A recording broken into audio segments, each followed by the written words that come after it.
June 9th, 2021, East Whiteland Township Board of Supervisors meeting.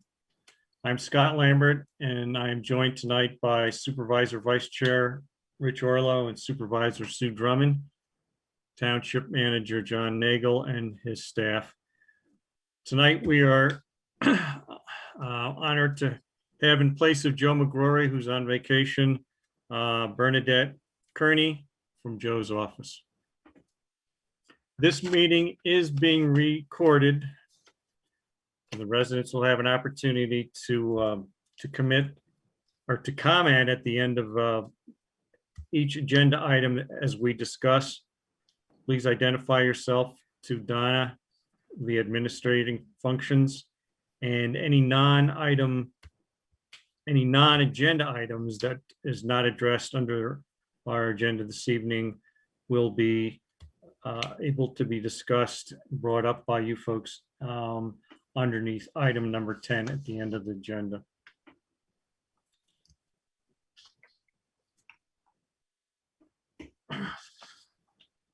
At this point in time, I will read the Pledge of Allegiance.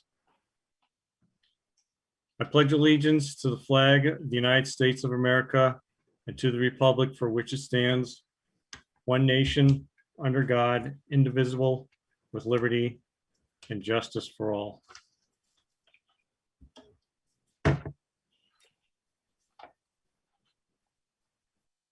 First order on tonight's agenda would be our discussion, board briefings pertaining to discussions, executive sessions that were held on June 9th at 5 o'clock for real estate personnel and legal reasons.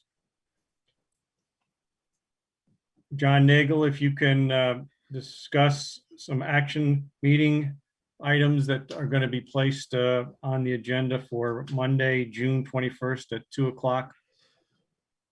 Yes, thanks, Scott. I'm not going to get into the specifics of this, but I just want to put it out there in the beginning of the meeting. As we go through the rest of the agenda tonight, I think we'll be talking more about what will make up the meeting on Monday, June 21st at 2 p.m. It'll be advertised as a regular action meeting like our meeting is tonight. So more to come on that later in the agenda tonight, or in the meeting tonight. Okay, thank you. Next on the agenda is an area that we've had a number of residents commenting to the township pertaining to trash hauling solicitations throughout the township. And I asked Chris Yeager to give us a brief on recent activity and some of the ordinance specifics pertaining to the solicitation. Good evening, everyone. My name is Chief Yeager, and the police department is ultimately responsible for issuing the permits for solicitors in East Whiteland Township. A couple of weeks ago, we did issue 11 permits to a company, and we did receive numerous complaints, and I believe most of them were pertaining to the amount of people. Some companies, when they do soliciting, they send a large group out at one time and in order to cover the entire township or specific portions of the township. I know we got many questions from people who were wondering whether there were permits issued. And I will say that everyone who was out there that we have knowledge of were correctly issued permits. They paid the correct fees, and it was a company that has been in here before and knows the rules of soliciting in East Whiteland Township. Based on that, I can only say that as a township police department, the only thing we can do to change any of the rules for solicitors is to have, if someone calls in at the time, and there's someone committing an infraction of one of the rules regarding the soliciting ordinance, then we can either correct it, or we can take corrective actions, or we can actually take their permit. And our ordinance actually gives us a right to take all the permits associated with a certain group if it becomes a problem.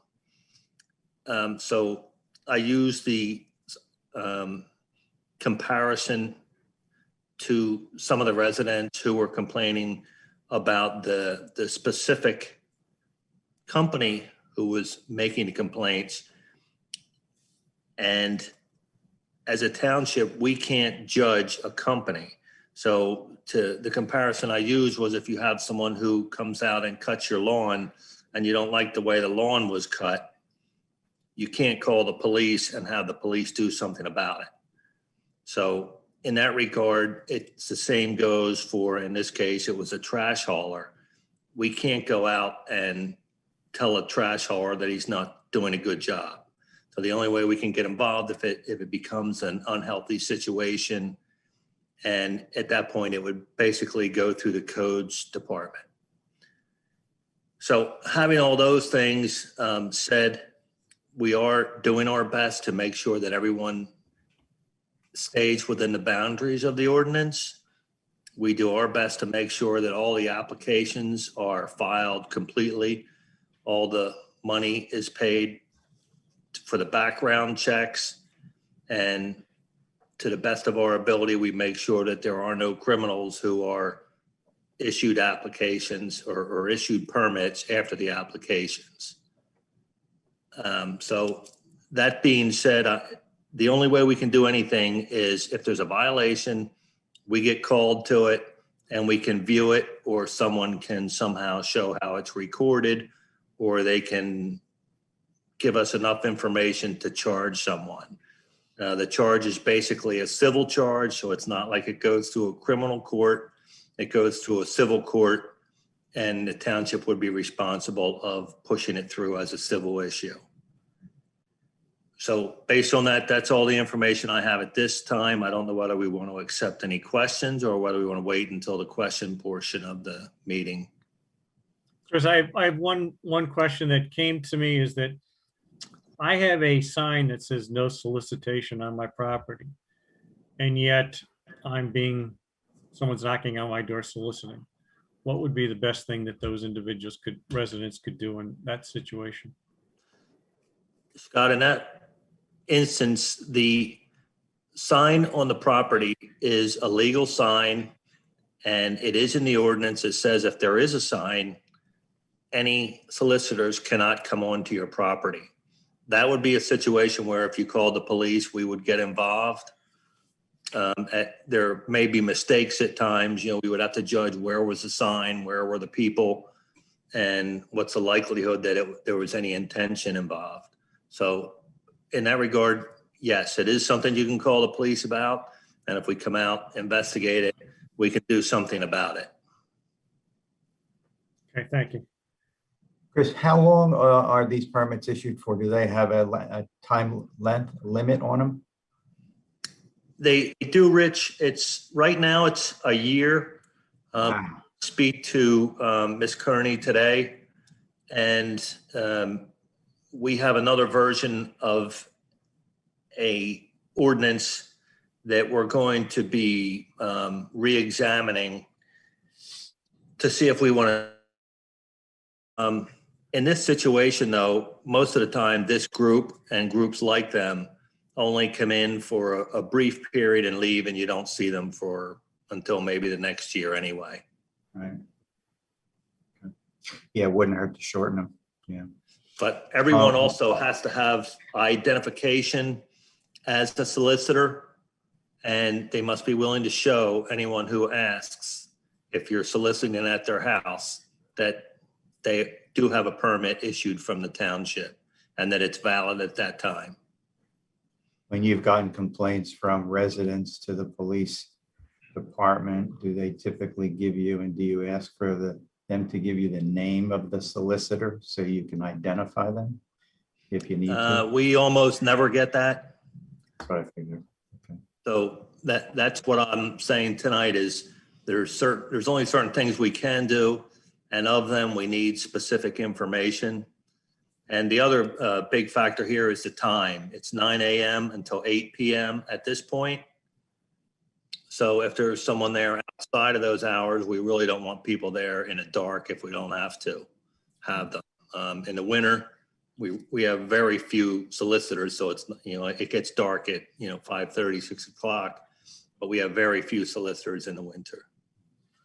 Are rules like no entry to non-soliciting signs premises printed on the back of the permit so they know all these rules? Well, they know all the rules when they fill out the permit. Is that right? Okay. They're all told they cannot violate all those rules. So they're all on there. Every single thing that we can enforce is on the application. Right. Okay. Keith, you have a question, Barbara Ann Thav. You can unmute yourself, please. Hi, thank you, Barbara Ann Thav, Broadleaf Trail. Thank you, Chief Yeager.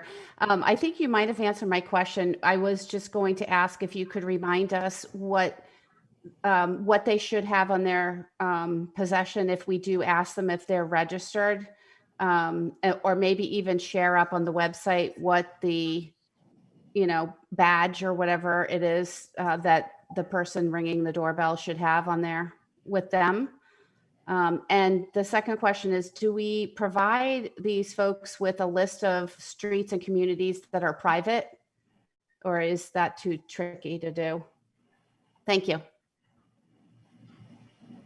Yeah, so most of the time, from what I found while we were writing this ordinance, was private streets.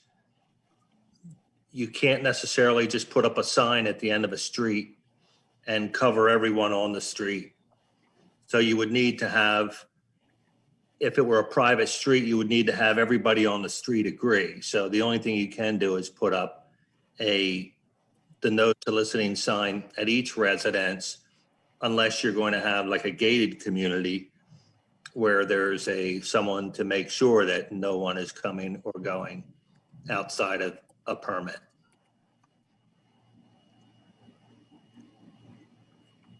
And to your idea about the showing some type of photograph of the permit that they actually have or where, we can probably arrange for something like that. And maybe when we get this ordinance completely done over, we will be able to put that on the website.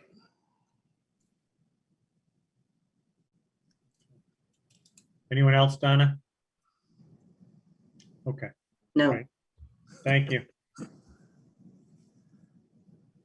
Next is item 2D. And John Nagel, if you can give us some detail regarding the in-service training. Excuse me. Thanks, Scott. At a previous meeting, the board authorized the retention of the Philadelphia chapter of the Anti-Defamation League to conduct some anti-bias in-service training. We were informed of that by a neighboring municipality, West Whiteland Township, who gave the training some very high marks. And so there are a number of municipalities in Chester County that are going through this in-service training. Our initial training is scheduled for Wednesday, the 23rd in the morning for the civilian staff. There'll be separate training scheduled for the police officers by a different division within the ADL later this summer. We're also planning on a third session for all township volunteers, and tentatively have scheduled that for Tuesday, July 20th in the evening. Donna's in the process of surveying the volunteers to see which window of time in the evening works best with people's work and business and personal schedules. So as these trainings are conducted, we'll continue to update the board on the status and the progress of these, but we've heard that they're very informative and very engaging. John, for our great group of volunteers on many different committees, is this going to be a mandatory session that they will have to attend? Well, they're volunteers, so that's not the easiest thing to do, is to mandate that. I think we're going to try to see if we can get as much participation as possible. I think it's in the community's best interest for us to get as much participation as we can. So we're going to be flexible with the date. If the July 20th date doesn't work, then we'll try another one, but we're going to try to maximize attendance as much as possible. There's very likely that each of these sessions, whether it's a civilian session, the police session, or the volunteer session, will be followed up with another session for those that can't make the initial sessions. How long are the sessions? Maybe a set. The employee sessions are 4 hours. They're very interactive. They're very engaging. They're not recorded, so that there's an opportunity for people to talk freely. It's a very sensitive subject in light of what's going on and has been going on in the country in the last year. I believe the volunteer session is going to be slightly less, just because of the role of the volunteer as opposed to the role of the employees. So that gives you a general idea. It has to be less than 4 hours, especially if it's at night. Right. Yeah. I think we're looking to start it as early as 5, 6, Donna. I think 4 o'clock is one of the options. Okay. We provide dinner, I hope. It's virtual. Virtual. We'll It's order virtual. virtually. Oh, we call it virtual. whatever Oh, okay. All right. Got it. Okay. Just like your dinner tonight, Rich. Same thing. Same thing. We can make arrangements if the board wishes to provide some kind of meal arrangement, but at this point, That's okay. right now it's virtual. I think that's going to maximize the attendance. Agreed. That's all I have. Okay. Any questions, Donna, from the public? Okay, No, we will move on to item number 3. We go back. Chris Yeager, you're back in the batter's box with our new police officers. Yes, and as you can see, I'm smiling. I So wonder why. we got some help. So the police officer search was based upon 42 officers who applied, and through an arduous process, we narrowed it down to 2 officers who are with us tonight. First one is Kemba Daniels, who is waving to you right now. Green, I hope everyone can see her. So I'm going to give a brief bio on each one. So Kemba was born in Philadelphia and raised in Chester Township, Delaware County from when she was a baby. She grew up with dance and graduated from PA Virtual Charter School in 2012. She went on to Newman University and studied English, and she decided she wanted to serve her community in several different ways. So one of them was mental health and crisis intervention. So she went on from Newman University in 2016 and went to the Delaware County Police Academy, graduated and got a job with Chester Township Police Department in January of 2020, where she worked until recently when we hired her. Part of her interests right now in the police field are, like I said, the mental health and crisis intervention, which many of you may not know, but it is becoming a very big topic in law enforcement right now, with so many people who are put out, and law enforcement is left to deal with it. So hopefully Kemba will be able to help us fulfill that role in making things a little bit easier for us and the other officers on the street. So congratulations, Kemba. Do you want to say something? You're muted, Kemba, but there you go. Got it. There we go. I just wanted to say thank you, and I hope that I can live up to all those goals that I have and maybe make the community a little bit better and a little bit safer for people who are in crisis or have mental health issues that they're dealing with. Thank you. Great. I don't know if you could hear me. My whole thing went out for a second. You're breaking up on my part anyway. I don't know. I'm getting a thunderstorm here, so I don't know whether it's me or you. That's okay. Likewise, here as well. All right, thank you, Kemba.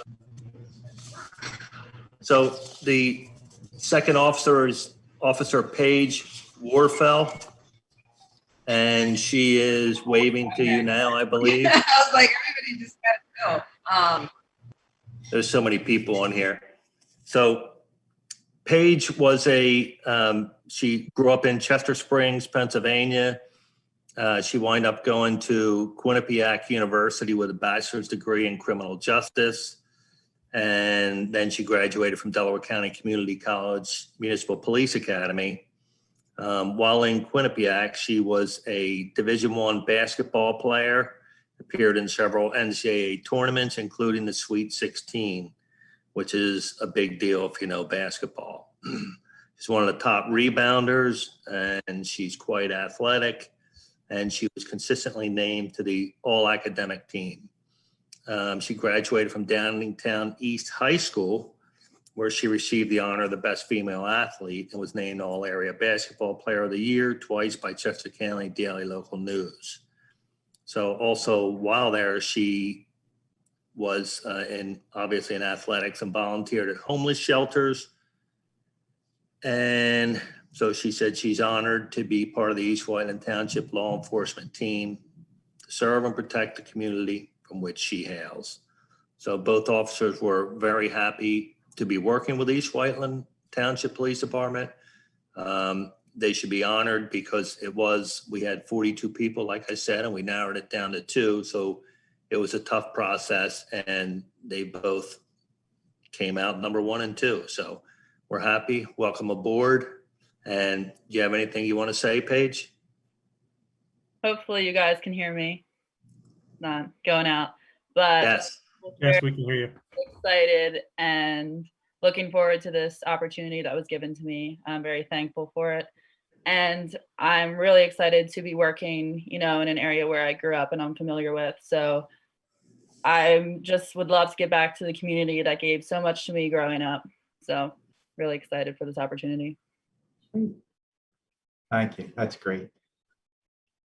We're excited to have you both join us, and I know Chris Yeager is very thrilled, and I know the process was very long and difficult at times, but we're happy that you're part of the team in about 30 seconds officially.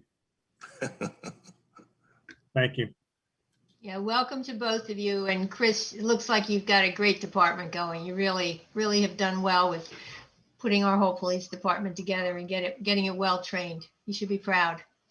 Thank you. Yeah, good job. So last month we did we ratified on a conditional job offer. So I guess we're going to make a motion to officially welcome Kimba and Paige on board. Yeah. Rich, would you like to make a motion? Sure. We need a motion to formally appoint Kemba Daniels and Paige Warfel to the East Whiteland Police Department. Sorry. I'll second. All in favor? Aye. Aye. Aye. Great. Congratulations, guys. Very good. Thank you. And Kimba, you're probably going to be requesting a basketball hoop on the property at some point, right? We can do that. If she's going to keep up with Paige, she's. Yeah, maybe Paige. It's okay. I've already asked for dance lessons, so we're equal. Good, fair trade.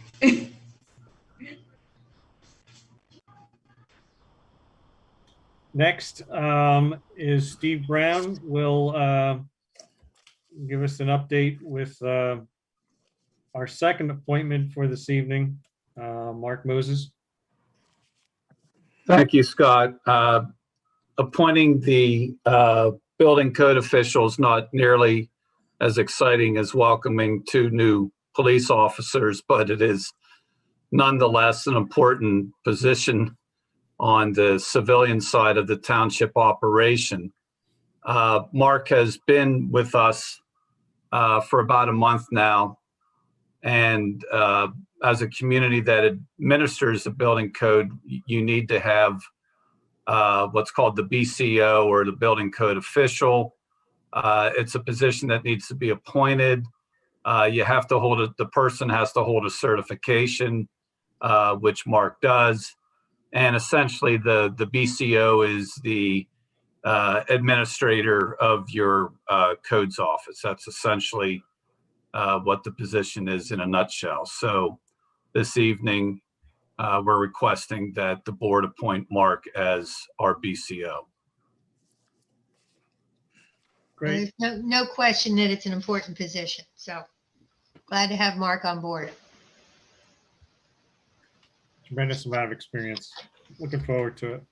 Sue, would you like to make a motion to I make a motion to appoint Mark Moses as the building code official. have a second? Second? All in favor? Aye. Aye. Aye. Congratulations, you. Mark. Sure. Thank you. Thank you very much. Can officially show up for work tomorrow. Yeah. I'll try. Okay. John Nagel, we have another conditional job offer to discuss. Actually, I'm going to defer this to our Chief Fire Officer, Lauren Nafziger. I think I mistitled or signed this introduction by Lauren. So Lauren, why don't you go ahead and do the honors? Thanks, John. Good evening, everybody. Happy to bring before the board, in addition to the full-time firefighter EMT staff with East Whiteland Township, of Jake Bailey. Jake grew up in Chester County. He's a local guy. He was working down in Maryland, and we're happy to have him on board here with us. And he should be on here somewhere. He'll wave and say hello. But we're happy to have Jake here, and we're looking forward to getting him on board. He actually starts on Friday. Super. Thank you. And Jake, you're welcome to say something if you'd like to. Yeah, I'm just excited to get started and happy for the opportunity on the full-time position with the fire department. I look forward to working with everybody and hopefully keeping up to the standards that you guys have set forth for me. We're happy to have you, Jake. Well, welcome aboard, Jake. Looking forward to it. Rich, could you make an official motion? Motion to ratify the conditional job offer to Jake Bailey to full-time fire and EMT employee. Sue, do I have a second? Second. All in favor? Aye. Aye. Welcome. Welcome, Jake. Thank you. Next on the agenda is an appointment to the Historical Commission. A candidate was identified some time ago and has volunteered to attend many meetings during a period of time before we ended up doing an interview process with a few candidates. And we ended up agreeing that we had a really strong candidate, Nick Groach, who is a landscape architect or an architect in itself, and has moved recently into the township. So we're happy to add him to the Historical Commission at this point in time. Sue, if you can make a motion. I'll make a motion to appoint Mr. Groach to the Historical Commission. Do I have a second? Second? All in favor? Aye. Aye.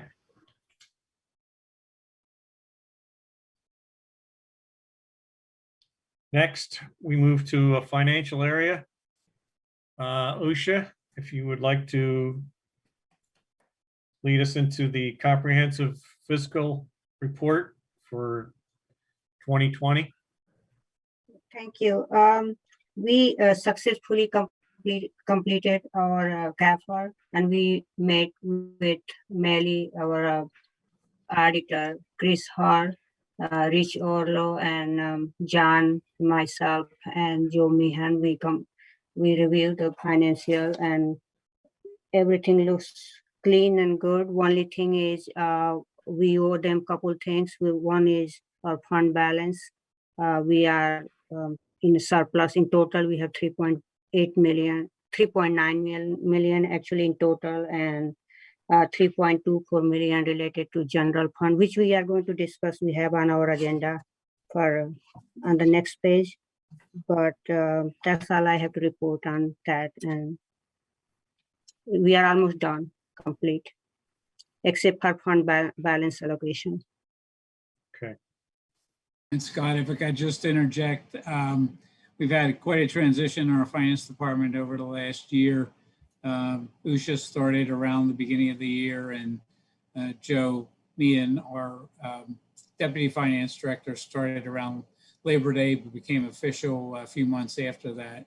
So after most of the year had already been concluded, both of them came in, got the audit ready, and brought us over the goal line with a clean report, as Usha has indicated. And so she'll be, after tonight, she'll be submitting to the Government Finance Officers Association an application for another excellence in financial reporting, and we usually get that later on this year. So I think it's our fifth application, and hopefully our fifth consecutive award for excellence. So kudos to Usha and Joe. And also, as a lot of, just about everybody knows, it was a very challenging year.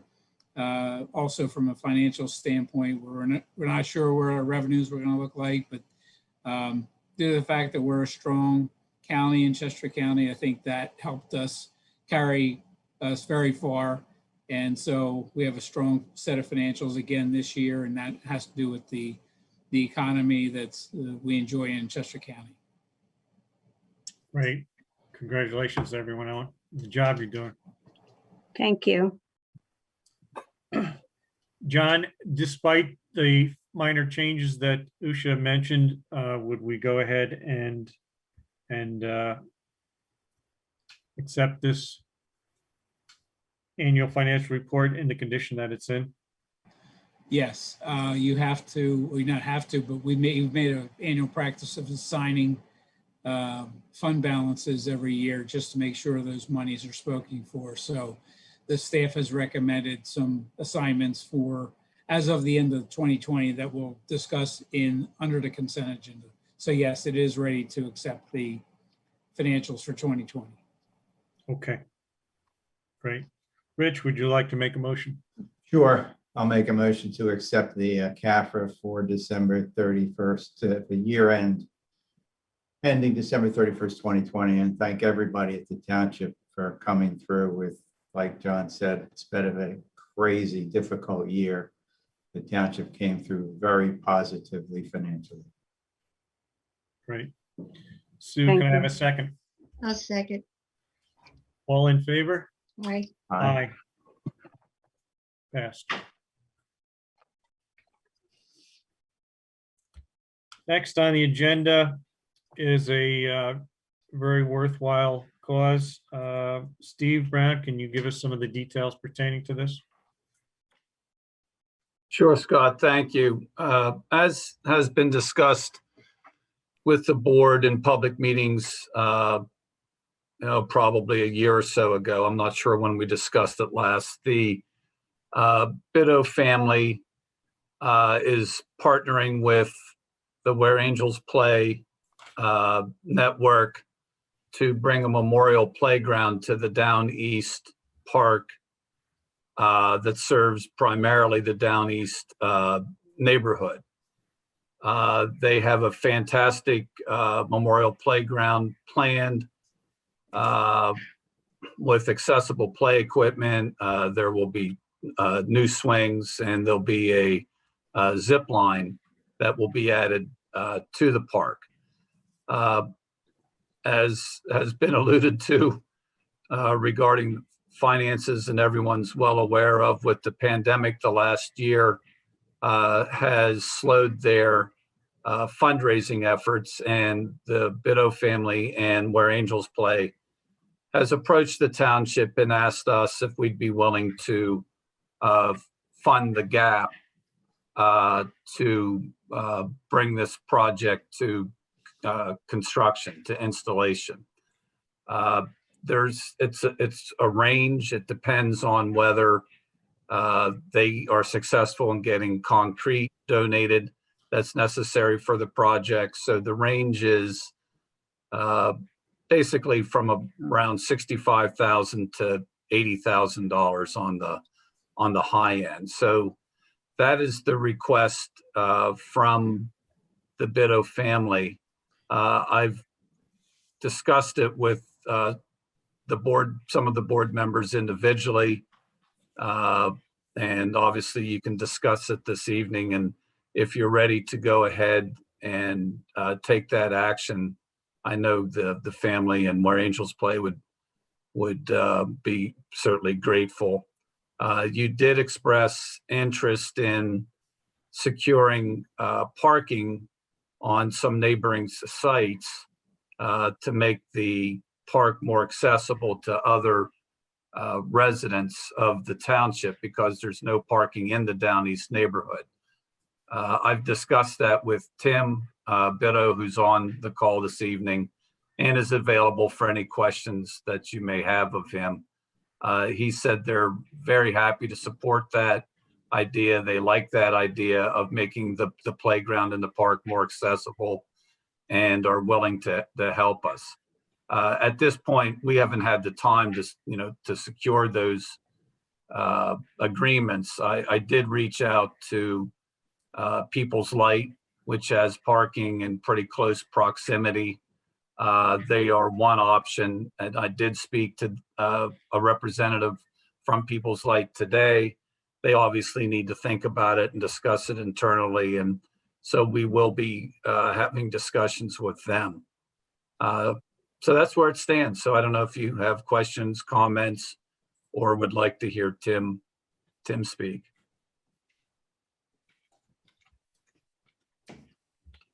Tim, if you want to add a few things here. Thank you.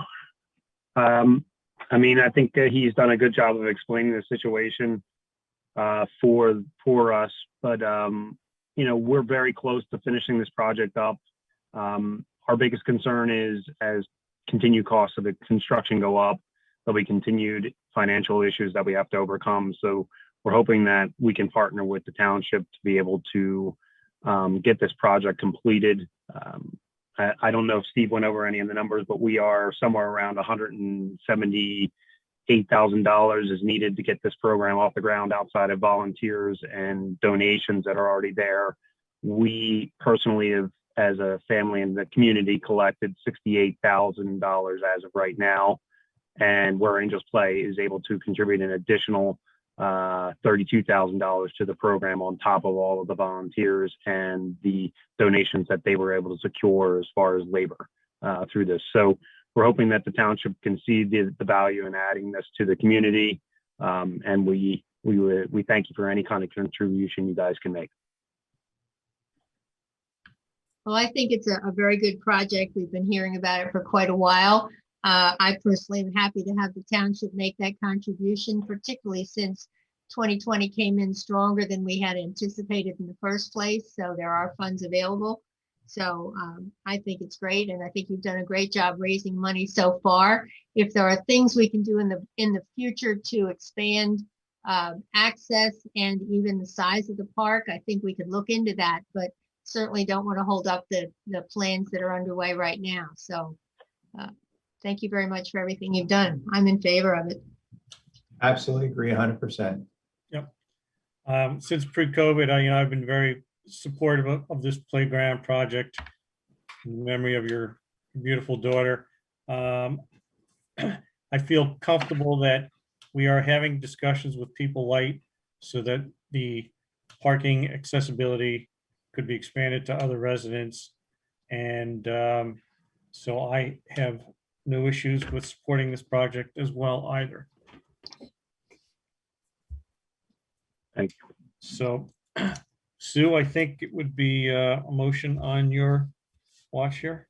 All right, I'll make a motion to approve the funding for Down East Park Playground to a maximum of $80,000. Do I have a second? Second. All in favor? Aye. Aye. Passes. Thank you. Very good. Thank you.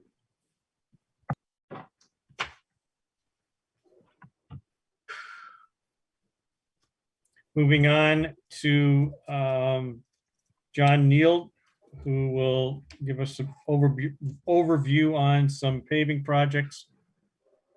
And Thank you. I'll leave it We to had you. we had our bid opening on May 28th for our 2021 paving project.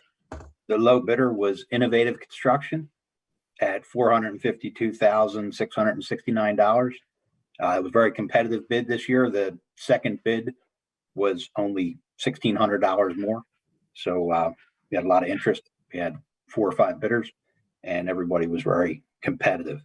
The list of roads is on the agenda there. I could read them off if you want. Give a little detail. Sure. We have Birch Road, Pine Road, Willow Drive, Sycamore Drive, Locust Drive, Emerson Way, Cameron Court, Forest Way, a section of Oak Hill Circle, Diane Drive, a section of Carroll Lane, and some patchwork that we need to do on North Backton Hill Road. Okay. And when would you think that these projects would begin? We would expect to work sometime in August or early September. August and September. Seems like we had a project last year around that time too. Yeah, that's about how we do the timing. Try and catch it before school's in. Great. Rich, would you like to make a motion?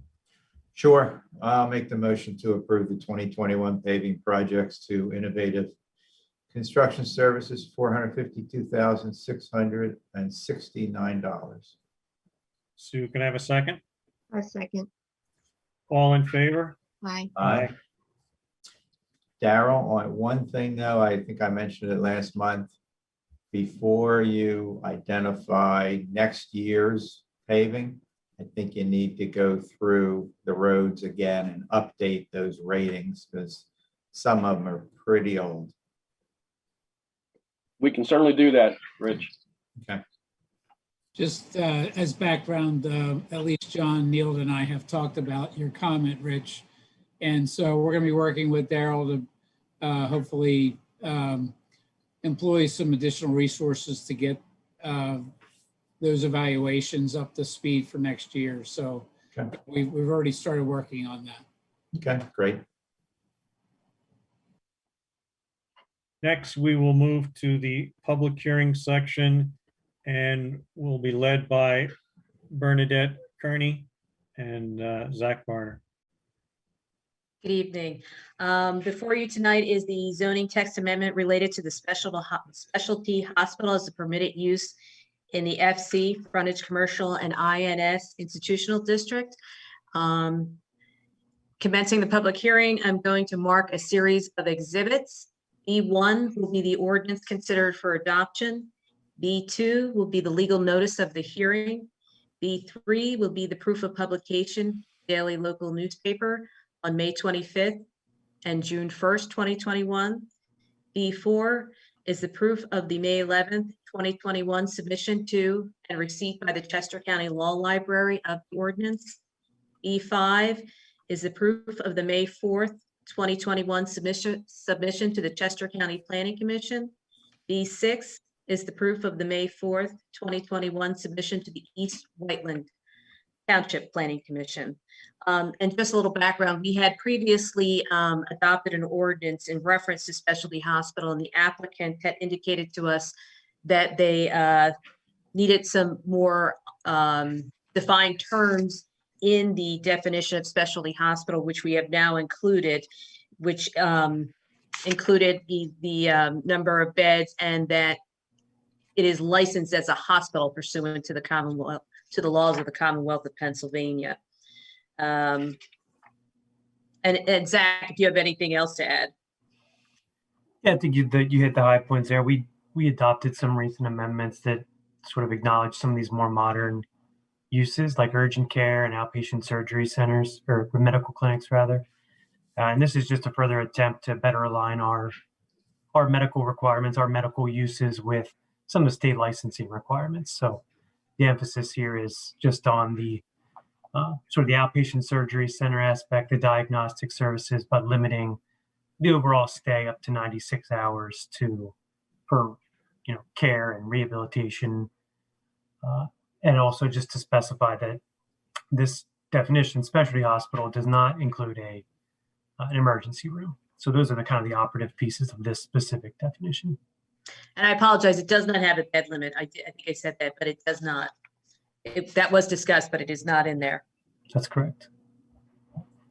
I don't know if the board had any questions. I don't have any. We've kind of talked this through a number of times over a period of a year or so. We've just fine-tuned the wording, I guess. No, I'm fine with it. I don't know if anyone in the public had any questions. I do not see any questions.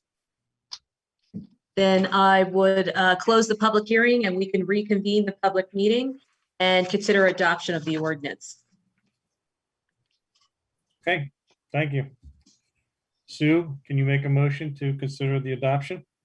I make a motion to adopt the text amendment to related to specialty hospital as a permitted use in FC and INS district. Do I have a second? Second. All in favor? Aye. Passes. Thank you. Thank you, Burnett. Thanks all. Good night. Night. Good night. Night, Elaine. Good night.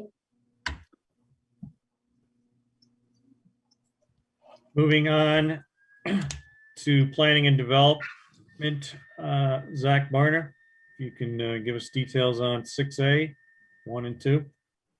Sure. So this is a preliminary / final land development application to construct or modify 42 parking spaces at an existing office building at 333 Technology Drive.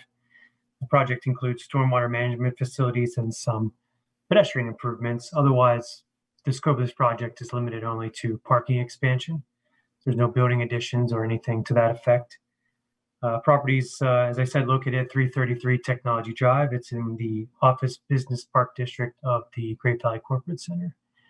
I believe we have Adam Brower, who's the engineer for the applicant, who can maybe just give a quick overview of the plan and run through the waivers or any other details you'd like to discuss, Adam. Sure. Good evening. Thank you, Zach, for that introduction. Good evening, everybody. Adam Brower with Edward B. Walsh and Associates. Zach already gave you the background of the site, where it is and everything.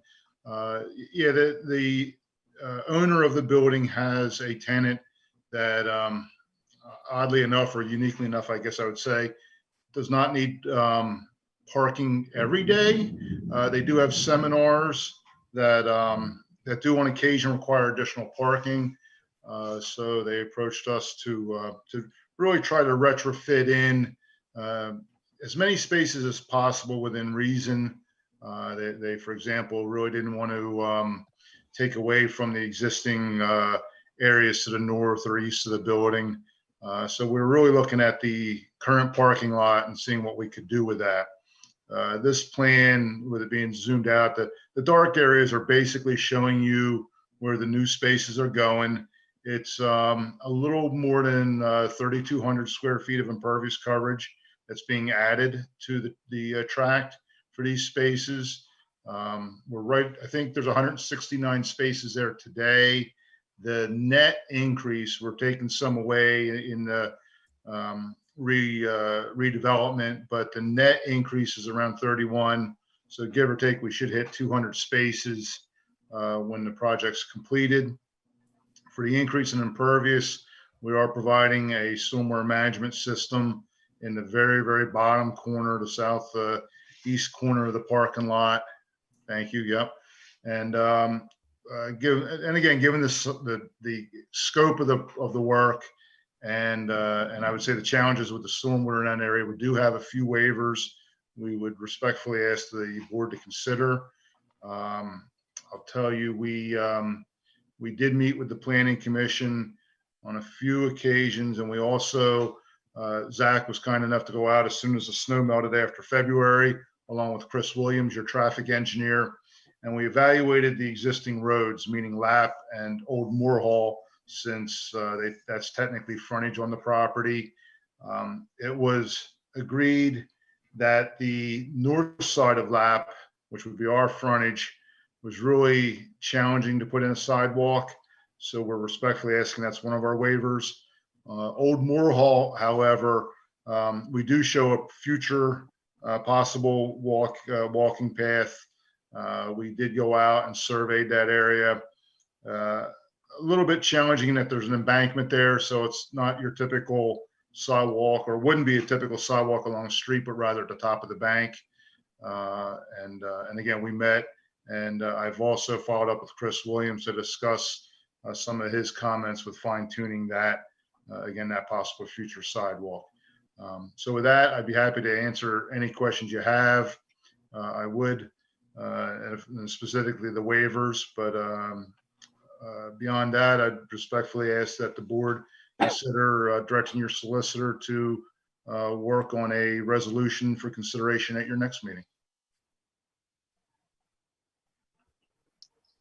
Am I correct to understand that the sidewalk will not be put in now, but will be written into the resolution as an obligation for later on, if there is other places it can connect to? For Old Moore Hall, that's correct. We do have a very limited frontage on Technology Drive.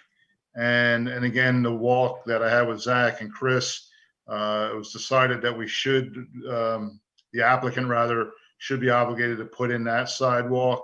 It's candidly, it's basically 2 handicap ramps and a short stretch of sidewalk that hits the property line.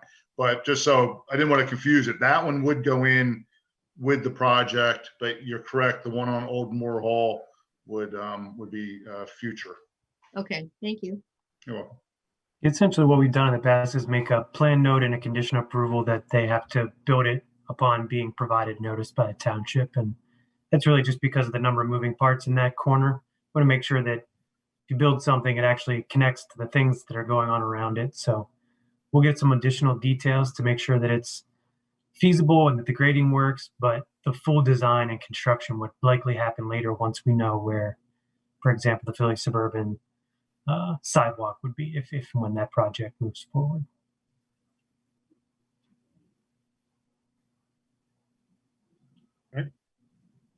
Any questions? I have none either. Donna, any questions from the public? No, there are not. Hearing none. Rich, would you like to make a motion? Yeah, make a motion to direct solicitor to prepare a resolution for LD 18-2020 for the parking expansion at 333 Technology Drive, incorporating the waivers requested. Do I have a second? Second. All in favor? Aye. Aye. Aye. Thank you very much. I'll see you next month and have a good rest of your evening. Thank you. Thank you.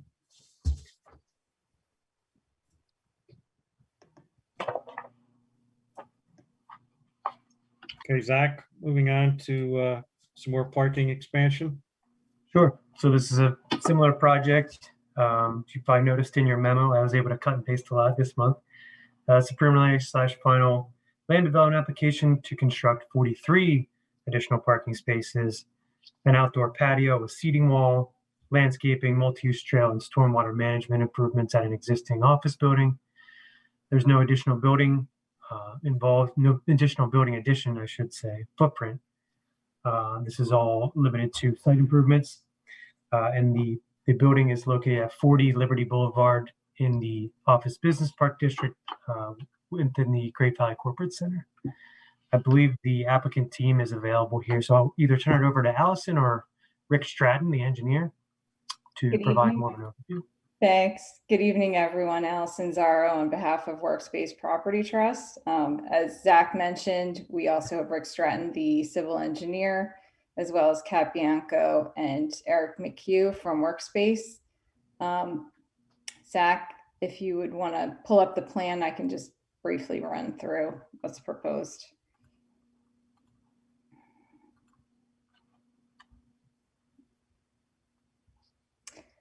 So this property, as noted already, is located at 40 Liberty Boulevard. It has frontage on both Liberty Boulevard and Sweetsford Road. To the west of the site, on the site plan, is the Grove property.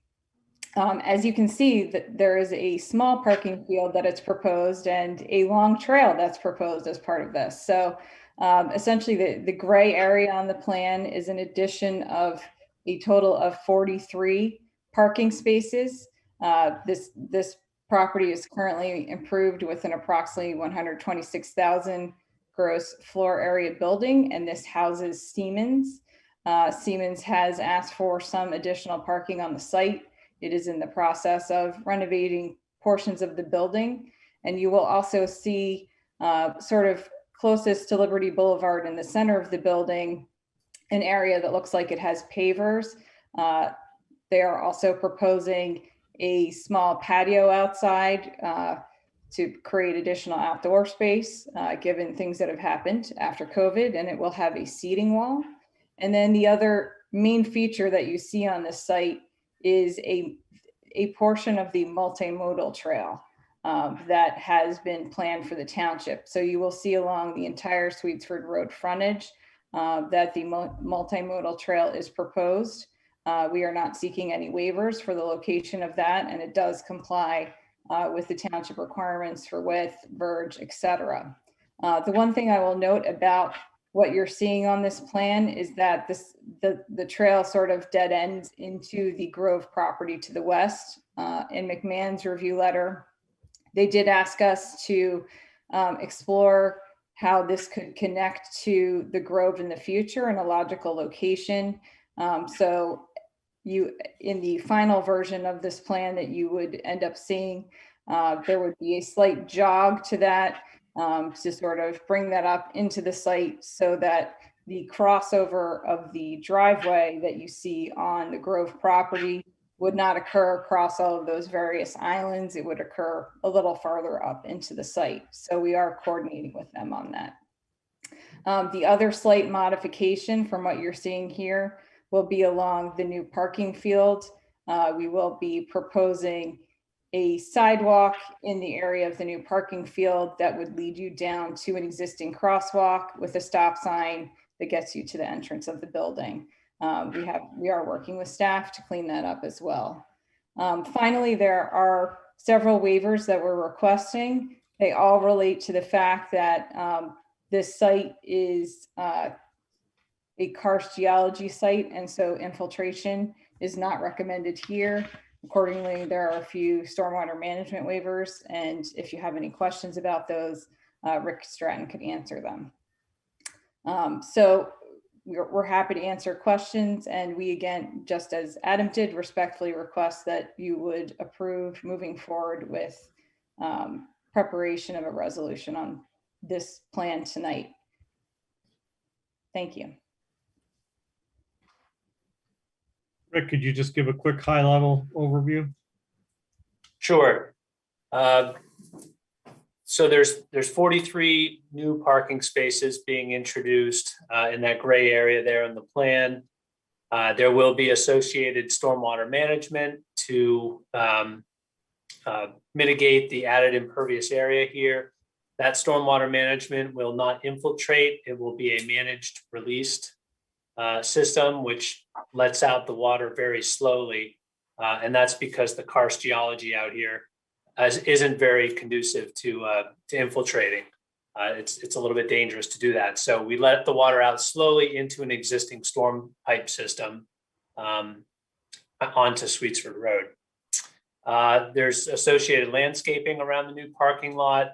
And as Allison mentioned, there's the multimodal trail. It's an 8-foot wide trail.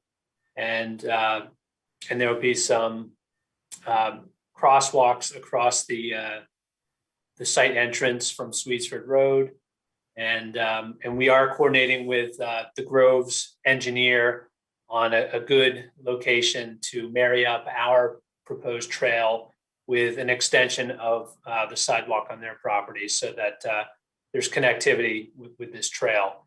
And then the last piece is the very small patio on the north side of the building there. And we received all the review letters from both traffic and Aero, and everything is a will comply. We're just working to clean up a few minor things on the trail connectivity and some sidewalks near the new parking lot. Thank you. Any questions? No, I have I no have questions. one question. Wasn't this formerly leased to Mobil Corporation some years ago? Is Siemens expanding into this, or are they there already? Siemens is there today. Are they? Okay. Yeah.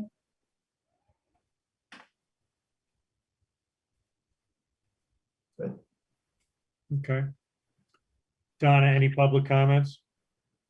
No, there are not.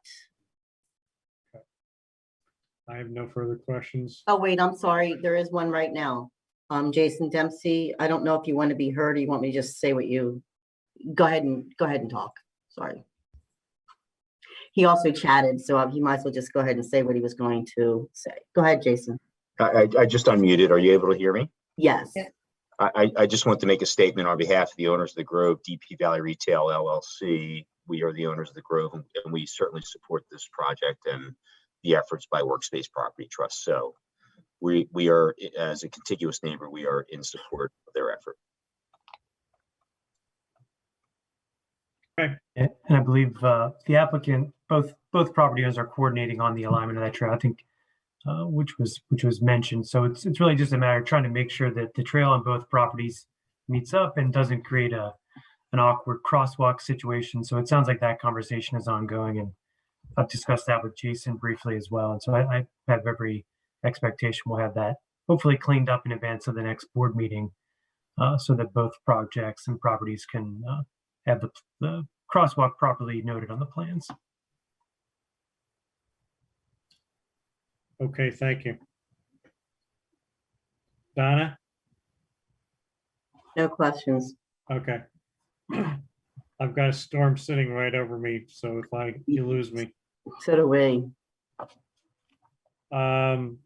Just a heads up. Okay, I don't have any further questions, and so I will ask Sue if she would make a motion for the resolution. I'll make a motion to authorize the solicitor to create a resolution regarding LD 03-2021 for parking expansion at 40 Liberty Boulevard, preliminary final land development, including covering the waivers that have been requested. Do I have a second? Second. All in favor? I Aye. think it's nice to see the trail expanding that much. That's great. Yeah. The Thank you, everyone. two parties working together. Thank you.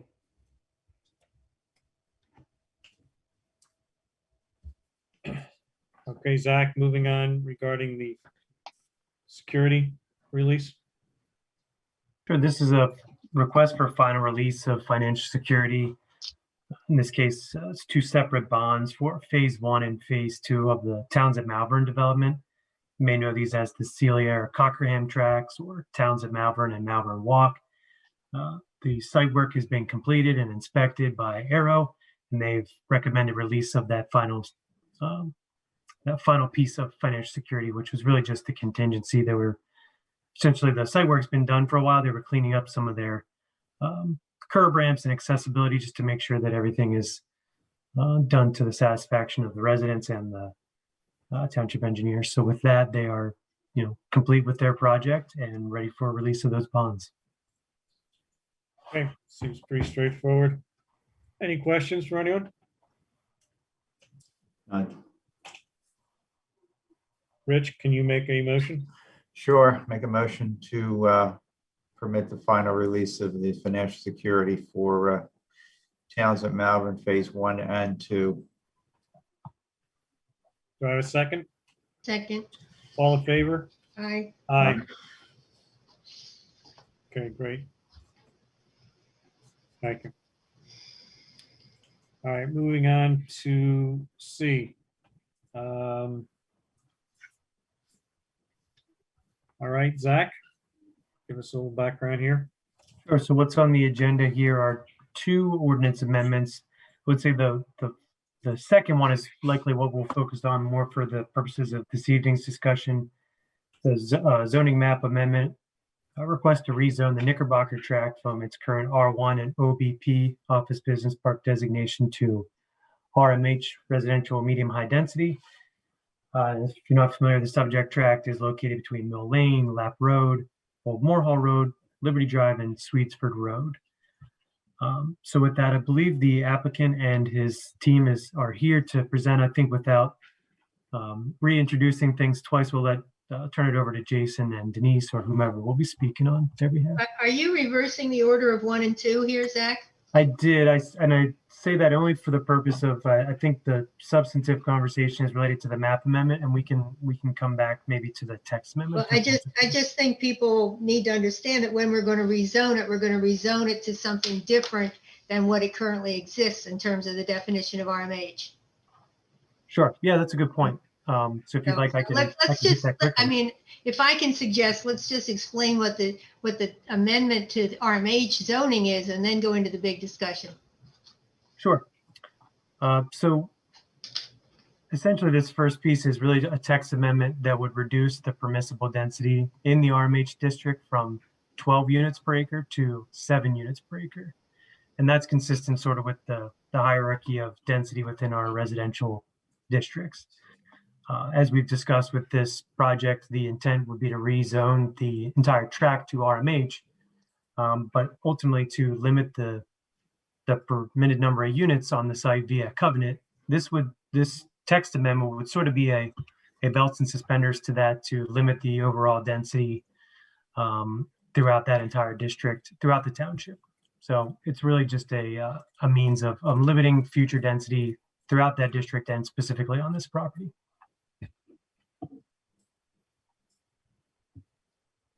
Thank you. Should we get started on the second part?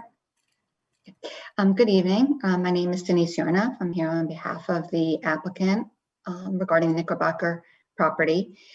This is a property that we've discussed at many meetings, including at the last meeting. There were a number of questions that were raised by the board and by the residents, and we spent the last month reviewing those questions, responding to those questions, making some minor adjustments to the plan to address the comments made by the board, as well as comments and questions by the neighbors. We're before you this evening to respectfully request that the board authorize a hearing on the ordinance amendment for either a meeting in July or a meeting in August, at whatever is the most appropriate for the board's timing on that. And what we'd like to do this evening is go through the questions that were asked at the last meeting and give responses to those questions, and then also point out some of the changes that were made to the plans as a result of the comments and questions. So with that, I would like to turn it over to Jason to talk about the concept plan. And again, just to remind everyone, by requesting the authorization of a hearing is a request for the board to hold a hearing to receive information and to ultimately make a decision whether to enact that map change or not enact that map change. By authorizing the hearing, I think everybody realizes is not a decision on a plan or on the ordinance itself. And then should the board ultimately decide to enact the map change and the amendment change, then the entire land development process would then proceed. So with that, I didn't know if someone had a question. I'd like to turn it over to Jason to walk through the answers to the questions and also to point out the changes to the plan. I'm going to interrupt for 1 second. I'm sorry. Scott just got kicked out of the session because he's lost his connection. So he would like you to hold off for 5 minutes so he can log back in. Sure. Okay.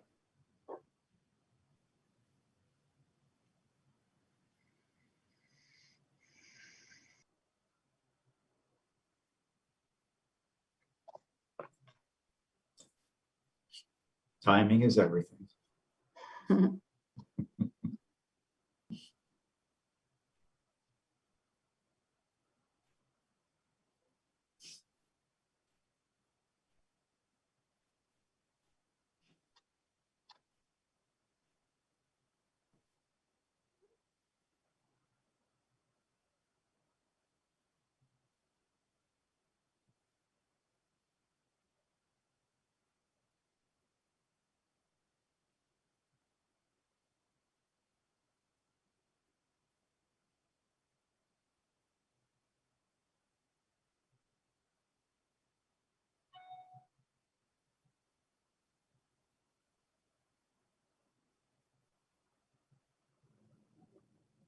Can you hear me?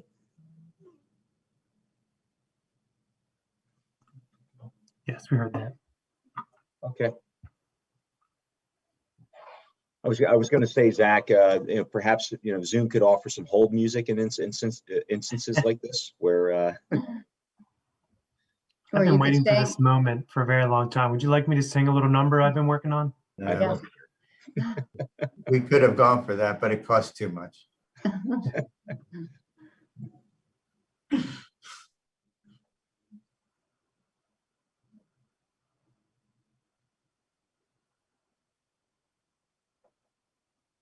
I hope Scott's internet didn't get knocked down. With the storm.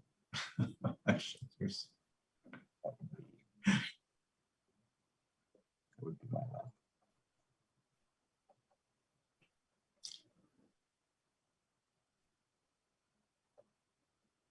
Does he still have power, Donna?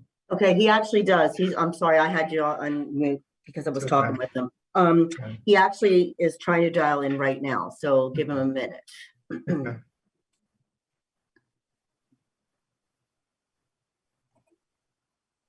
In case, I'll be right back also. Quickly pause.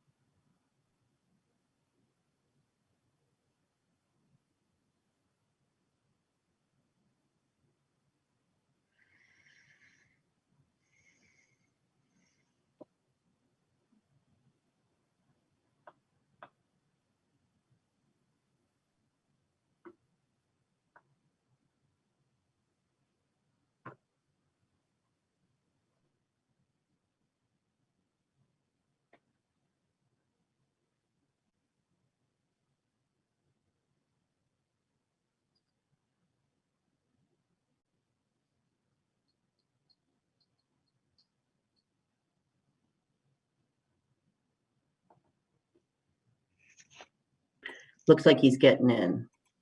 Give me 1 sec.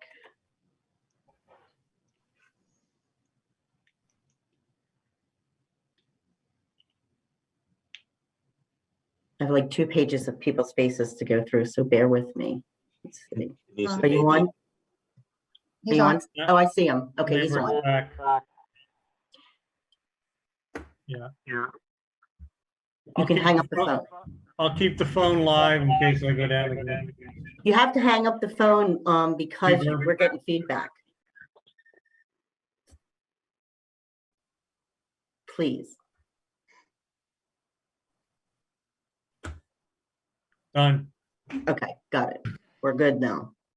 Except I think, did Rich step away? Is he back? I'm here. I'm Okay, good. okay, we're good. So Scott, I don't know where we lost you, but Right from the beginning. okay. I didn't even see I it. won't repeat everything, but Yeah. but I just will say that from the last meeting in May, there were a number of questions and comments. Since then, we've been working on those questions, comments, making some minor adjustments to the plans. And Jason was going to go through those responses and also the changes that were made to the plan to address the comments from both the board and from the neighbors.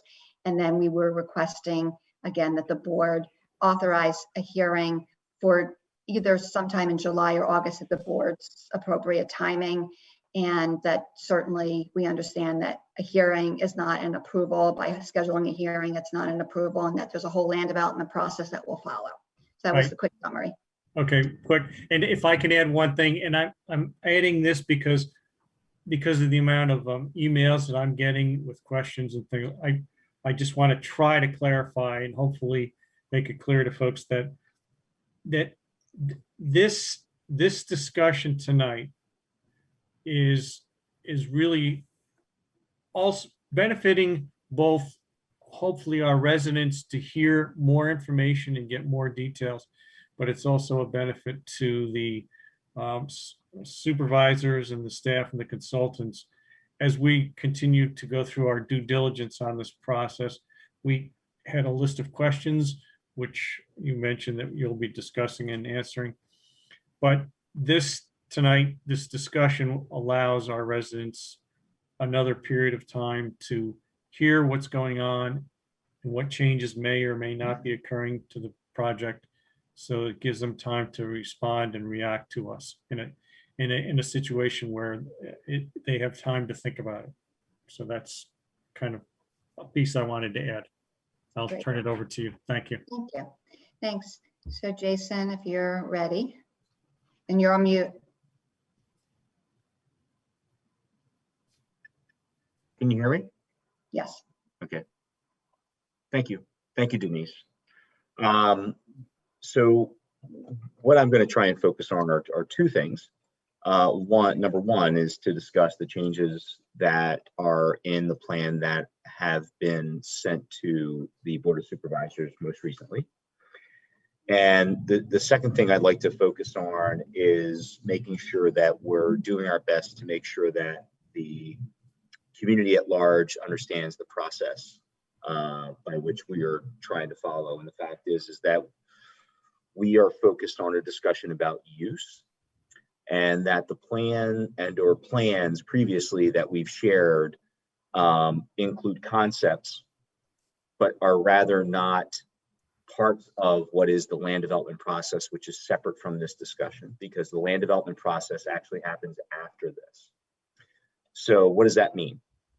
That means that there's an entirely new process that begins in the event that the township were favorable to changing the zoning. And of course, just to reiterate what Denise said, which is that tonight we are not approving a plan. A plan is not being approved tonight. And the plan that you have in front of us tonight is to preserve concepts. And these concepts are going to be further discussed after the fact. So I think that that's really important. And if that hasn't been completely clarified, we'll have an opportunity to do that after the fact. But more importantly, we are not improving, the board would not be approving a plan tonight. This is a discussion about use and whether or not this is the appropriate use for the property, which we've asked the board to review, and it's completely discretionary. In addition to that, there is no formal process for let's say, sketch plan, because a sketch plan is part of the land development process. So what we've provided are concepts on paper, if you will, in which case we've worked with, and it's been very much a working relationship with the township, as well as with surrounding residents in meeting with and having conversations with. So I think the current plan reflects some of those comments that are coming to us from the township, as well as from some of the residents. So if I have this plan up here in front of me, and if Zach, you want to perhaps screen share, or I'm happy to, the plan that we most recently provided to the township. Without the benefit of having the previous plan in front of us, one of the most important changes that has been made is what we refer to as the driving range. And if Zach, if you could use your cursor to show where the driving range is currently. Yes, thank you. We removed all of the homes from this location. There was a discussion and concern about whether or not there is any threat to health and safety. Despite our differences in opinion on it from our consultants with their investigations and the due diligence and investigations that were done by the township, we have a differencing of opinion, but we decided to compromise rather than argue, and decided to remove that and permit that space to remain as passive open space. So we no longer have homes represented in that area, which previously we had, I think, roughly 70 plus, almost 80 homes in that location. So we've removed those. Another significant change, if you were to look at our previous plans, where you see the note and the red line that we have in the site coming from Mill Lane at the purple line, we, in our previous plans, had that limited to emergency access. It is not a road. It will not be a road. It will never be a road. And as a matter of fact, we proposed in our restrictive covenant that it would never be a road. It's been written in that we would never do that. Nor have we ever, we've never backstepped from that or walked that back. It is not a road. It is written there in our note that it would be a future multi-use recreational trail to be constructed in accordance with the standards within section 175-41.2, which is a code in the township's ordinance right now. And we didn't just come up with that. That was done in cooperation with the township, who right now is looking to try and create some pedestrian connectivity from one side of the township to the other. And we're looking for a way to do that within the site. Now, keeping in mind, this plan is to preserve concepts, and the actual dimensional and exactness of where that trail is going to be located would occur through land development. So that trail may meander closer to the creek, which happens to be an EV1 watershed, which is exceptional value one watershed.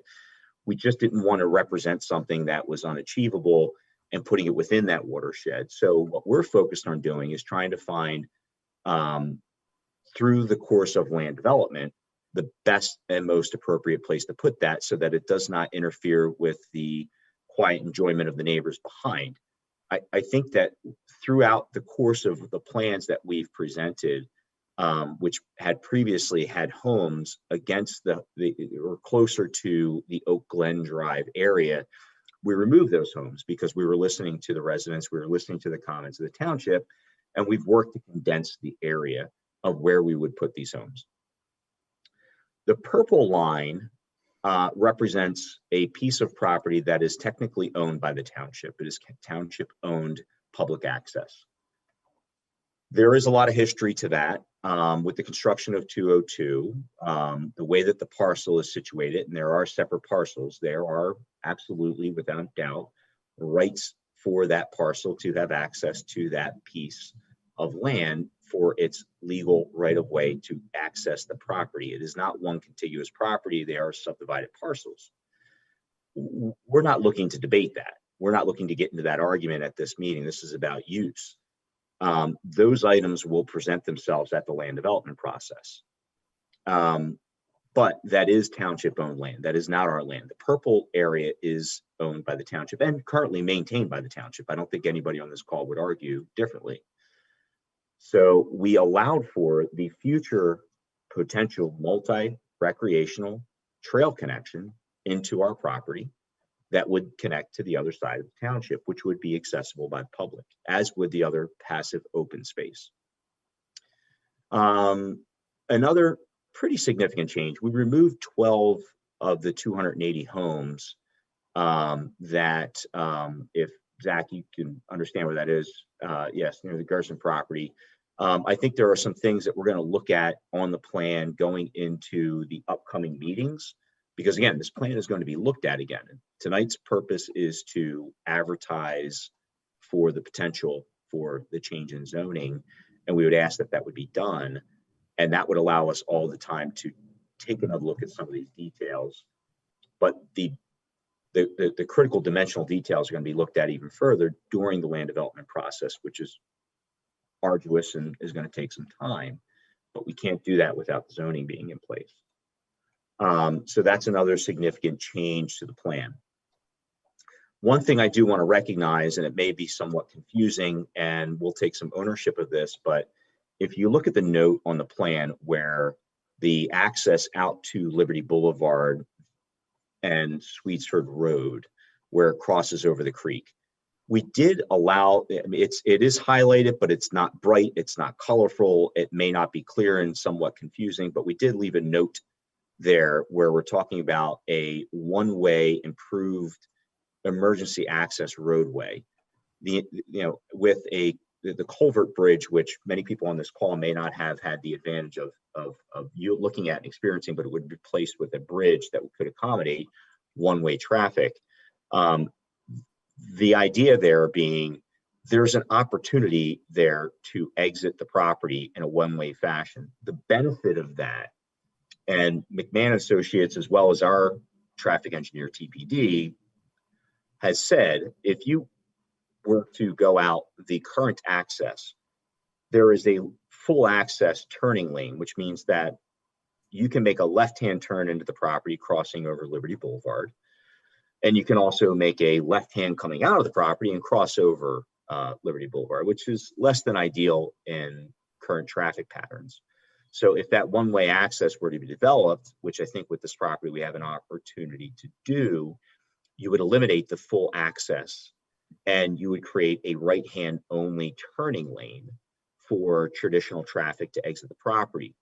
There's a big benefit to that, because from that point, when you make a right-hand turn only, you're able to access 202 southbound as well as 202 northbound with immediate and direct access to the Wegmans and the Target and the Worthington site and the other future retail there.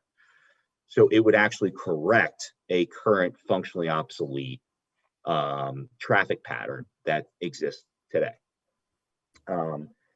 So I think those were some of the more significant changes to the plan. And I just want to reiterate, we are not building a road coming from Mill Lane. It has never been all of our comments after we decided that was not going to be the case.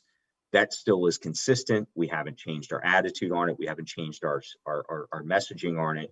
And our plan reflects that. This clearly states on our plan, the intent is to be a future multi-recreational trail. If the township in the future were to request that we use that area as emergency access only, and emergency access being access for fire, police, or ambulance, that is an issue that would be addressed during land development, and all the dimensional details in the ordinance that's required to obtain that and achieve that, we will have to follow that lawfully, and we fully intend to do that. But nothing about this plan is by any means, dimensionally, final, other than the area which is labeled green is the non-development area, which we're agreeing to in our proposed restrictive covenant. So we're agreeing to several things in our restrictive covenant. Number one, we are limiting the density up to 280 units. Number two, we will not be providing public access to Mill Lane for vehicular access. That has been the same, that has not changed. Number three, the development area. We are limiting the development area to the areas which are not outlined in green, which is what you see here on the plan. So anything outlined in green is going to be a non-development area and remain as passive open space. So we've been asked a few times about who is going to own or control the open space or the passive open space. Traditionally, in every single other large-scale development or any development of any sort as it relates to passive or open space, that is controlled by the homeowners association. The homeowners association typically oversees that. That is not uncommon, and that is very traditional, and that is very normal for that to happen. And in the course of that, that would also provide accessibility for the public. So although the homeowners association controls it, it is accessible to the public. I've been asked about, what is the intended use for the driving range? Well, currently it's a driving range. We see no other use changing until such time that development changes. If for some reason that the driving range would not continue to be a driving range, it would just remain as passive open space. Presently, there is a parking lot on site, that could certainly stay that way. We have no intentions of changing that, but it would just be passive open space. It would not be developed. As far as any other issues or items related to overflow parking, it may be difficult to see on this plan, but we did our best to try and look towards accommodating that in the event that if you were to zoom in, there are areas in which it is considered. And it's difficult to see this on this plan, but there are areas near Stormwater Basin number 4 and other areas within the site that do take into consideration. And again, the point is to preserve the concepts, because this still has to go through the land development process, which is completely separate from what we're trying to do today. So we do take that into consideration. It has not been overlooked. And for the marketability of the project, we need to make sure that the parking is accommodating.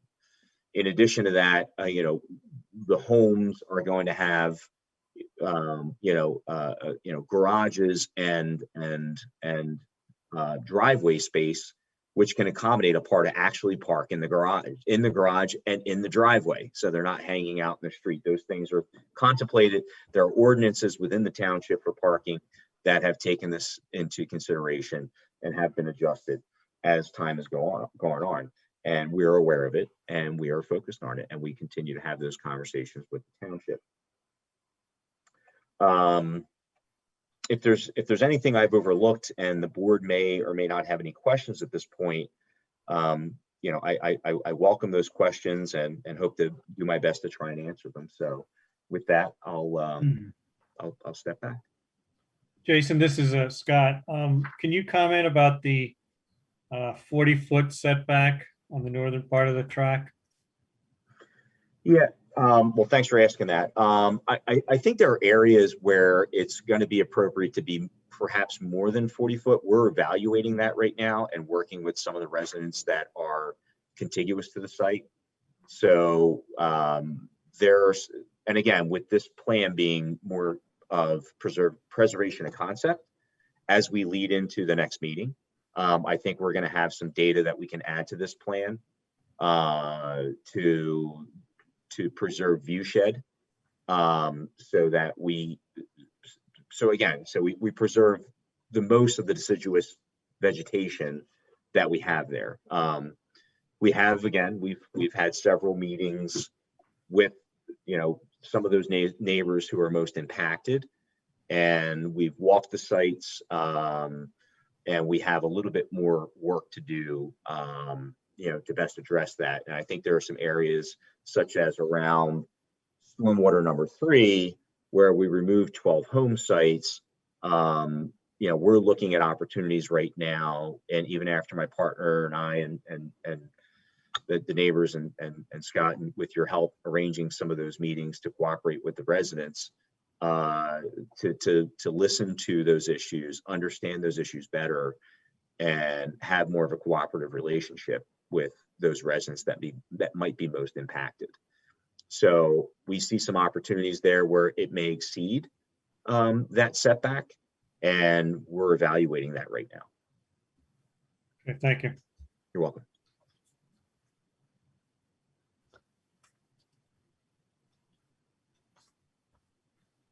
I just have one question, sorry, real quick. The 18-foot wide one-way improved emergency access roadway. Is that currently about 18 feet wide? Do you have to widen that at all to make it 18 feet? In areas it's 18. I think our engineers are going to look at some other areas in which way we can widen that. But the idea being to create and maintain a one-way flow of traffic through there, with the opportunity for that to potentially be an emergency access point in the event that that's needed. And that's one way out. One way out. Right. Jason, is your intent to make that truly an emergency access, or just to limit the turning movements at the eastern end? I think the purpose is to limit the movement and to limit the traffic movement. That way, and again, to have full access out on Liberty Boulevard as it's currently designed is just too challenging. It creates certain traffic hazards. McMahon has weighed in on it. TPD has weighed in on it. To have one-way access going out there may be the most ideal situation. And then again, in the event of emergency, fire, EMS, etc., could have access through there, especially knowing that it's a one-way access. Right. So the intent is that it could be an actual exit or access from the property for the residents to exit the property. Wouldn't necessarily be restricted to emergency only, correct? Yes, that's correct, Zach. Right. Okay. And in terms of the multi-use trail and the future emergency access potentially out onto Mill Lane, obviously there's a lot of things that go into the design of that. There's requirements for width, supporting certain weight for emergency vehicles, all in line with the fire code. Your intent would be to work that aspect out, whether it's the location and type of the gate, the actual construction of that during land development, but potentially that the trail and the access could be sort of co-located in that area of land. Is that how you envision that? Yeah, I think there's a co-location opportunity there.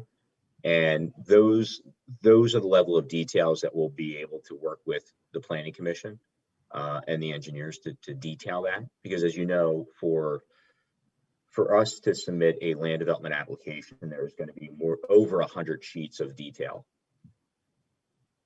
That design criteria is going to come into play with, that is going to have to fall in line with what current code requires. And I hate to say it, but it really is, the township's going to tell us what they want. And we're going to have to adhere to that. And then you're going to have the fire marshal weigh in, as well as, other entities that determine how that is constructed. But at the end of the day, we're not putting a boulevard back there. The intent is to create a multi-use recreational trail. And that's a reflection of some of the comments we've received from the township at this point. We put that there to try and respect and compromise at this point, those requests. And the plan does reflect a lot of compromise at this point. Understood. Yeah, I think that's an important point to make, that the idea is more to ensure that it's not a full access onto Mill, rather than actually inherently say that it definitely will be an emergency access, because that still needs to be evaluated by the design professionals and all of that. So that's all I wanted to try to clarify, if I could. Yeah, no, I appreciate that. Yes, you're correct. Jason, another question that I have, we've kind of talked about it over a period of time, but with the amount of open space, passive open space that would remain here, along with the walking trail, how can residents who don't live in this development access it to take advantage of that? And where could they possibly park without feeling as though that they're impeding on someone else's property? Well, I think, again, there's going to be some opportunities within the development. What we did was show these green outlines to show where the non-development area is going to occur, because there's been a big concern about what are you developing on and what are you not developing on. As for the passive open space, we've had now a few meetings with Natural Lands Trust, and we expect to have several more, for some of their recommendations on how to properly accommodate, parking areas. So during the course of land development, let's just say the driving range area is an example. There's a pretty sizable parking lot, albeit gravel at this point. There's nothing preventing anyone from driving into Lap Road, driving through the community, going through the one-way access and parking up at the former driving or current or former driving range parking lot. There are some other opportunities we've shown in other plans, but what we didn't want to do as it relates to this plan is confuse it anymore because it's been kind of confusing. So we're really trying to unconfuse things. So if there's opportunities within the site to create other small pocket parking areas, we have the space to do it. It's just a function of getting through the land development process to identify those areas. And it's not a huge burden on us to create those areas. It's just a function of what the township will or will not permit. So I think if we continue to work in the way that we have been working and work with the Planning Commission to identify optimal areas for parking, we can do that.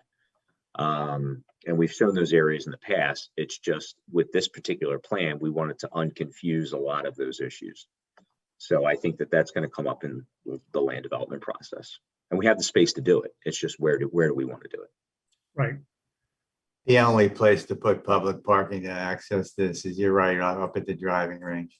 I mean, and if somebody drives there to walk around an internal trail, why would they have to end up at Mill Lane? And Mill Lane, if you're on Mill Lane, you're 200 feet away from the Chester Valley Trail, which takes you to the same spot as, in theory, this development. But the Chester Valley Trail takes you a lot closer to Wegmans and Target. It's a direct shot. I mean, Chester Valley Trail is a direct shot, right, Rich? yeah, you can monkey with this trail, but I don't know how used it would be for people to go from Mill all the way up to 29, and might be better off just making a huge internal walking trail for the development itself. I don't know. I think the way that That's we're, up to bigger minds than mine. Well, go ahead, Zach. yeah, I was just going to add, I think what was envisioned in some of the planning documents was a way to get across the site and ultimately into Valley Creek Park, as much as connecting this site to Chester Valley Trail. There's a number of ways I suppose you could get to the trail, but ultimately long term, I think that the township would like to connect Valley Creek Park to as much as they can, given that it's kind of on an island there. So in the future, this trail could be extended across 29 via a Lap Road extension into Valley Creek Park. And I That's think what I was going to say is the long term is to make all these things connect, and we just have to do it piecemeal as we go. Right, and I was Difficult to also, retrofit sometimes, yeah. I was gonna say, those are all excellent issues to talk about during land development, because just as we talked about right now, there's a lot of different options for how you want to treat the trail and how you want to use the trail, and whether it's for crossing through the property or for coming to the property and then walking through the property. So those are all good points to deal with at a later date. Denise is right, and the alignment of those will have to occur during the land development process. Jason, can I ask a follow-up question on parking? You mentioned that there's some additional overflow parking spaces throughout the community, and somewhere around 95 looks like it comes out to 0.35 per dwelling unit. We don't currently have a code provision for overflow parking, and I think we've found that some of these attached dwelling type communities really do need some of that parking. What do you think the best way to sort of encapsulate that thought and preserve that thought going into land development, since we really don't have a great code requirement? One thought might be to include it in the covenant. Another might be to include it in a text amendment. So just curious your thoughts on how to make sure that that actually makes it into the land development plan. Gosh, that's almost a lawyer question, but I'll take a stab at my being a pocket lawyer for that one. I'd like to get through this project so I can be a part of the township's review of the zoning code and some of the planning at the future. Because, you know, we live in the township and I see that those are opportunities for us. You know, when you look at 0.35, when you combine that with the garage parking, which arguably, if you do a 2-car garage, and maybe one of those garages becomes a little bit of storage, but you're always putting at least 1 car in. My biggest concern is making sure that the cars fit in the driveway so that they can fully pull into that driveway. So if the driveway is wide enough to accommodate 2 cars, because any nuclear family has, you know, on average about 2 per. You know, the additional 0.35, you know, I think is a decent number to accommodate, because you're not going to have that amount of overflow parking on a constant basis. There is, you know, normally if you have a 4-bedroom house, there's 4, maybe 5 people living there, right? Whether you have children with bunk beds, but those children aren't driving, right? If they're, but if you have multi-generational people living in one household, you know, I don't know that for this type of market, for this type of product, at this type of price range, you're going to see that type of cohabitation. So it's difficult for me to say. And again, it's a bigger, broader conversation. How do you memorialize having the overflow parking? I have to imagine that during the land development process, there are going to be the same level of compromises that have occurred through this process, whereas we can start to develop a program that is more thoughtful on how to deal with that, right? Whether it's road width to accommodate some off-street parking, as well as additional off-street parking areas. I wish I had a perfect answer, but we're certainly working to preserve the concept of it. And, you know, I think we've not removed any of that throughout the process and our commitment to it. I know that we're going to be asked to do that in the land development process, and we're going to have to show and accommodate that. So we expect to do that. Seems like the 0.35 is, you know, it's not exactly an arbitrary number, you know, it'd be 1 per every 3 houses or so. Is that something, I'm not sure the board's opinion, or maybe some of the other zoning folks on here, is this something you think should be included in an ordinance amendment? I hate to make it too rigid. It's a lot of detail for this right now, don't you? I don't think it's a ton of detail. I'm just concerned that there's not something that requires this during land development. So if we can get do we need it for tonight, or do we do it when we get to land development? I thought you were saying put it in the covenant. No? It could go in the covenant if they're open to that. Otherwise, you know, the Yeah, I idea think needs to be there's, observed. It needs to end up on the plan is the point. And I think it's something that's been talked about a number of times. So I'm trying to figure out the best way to do that.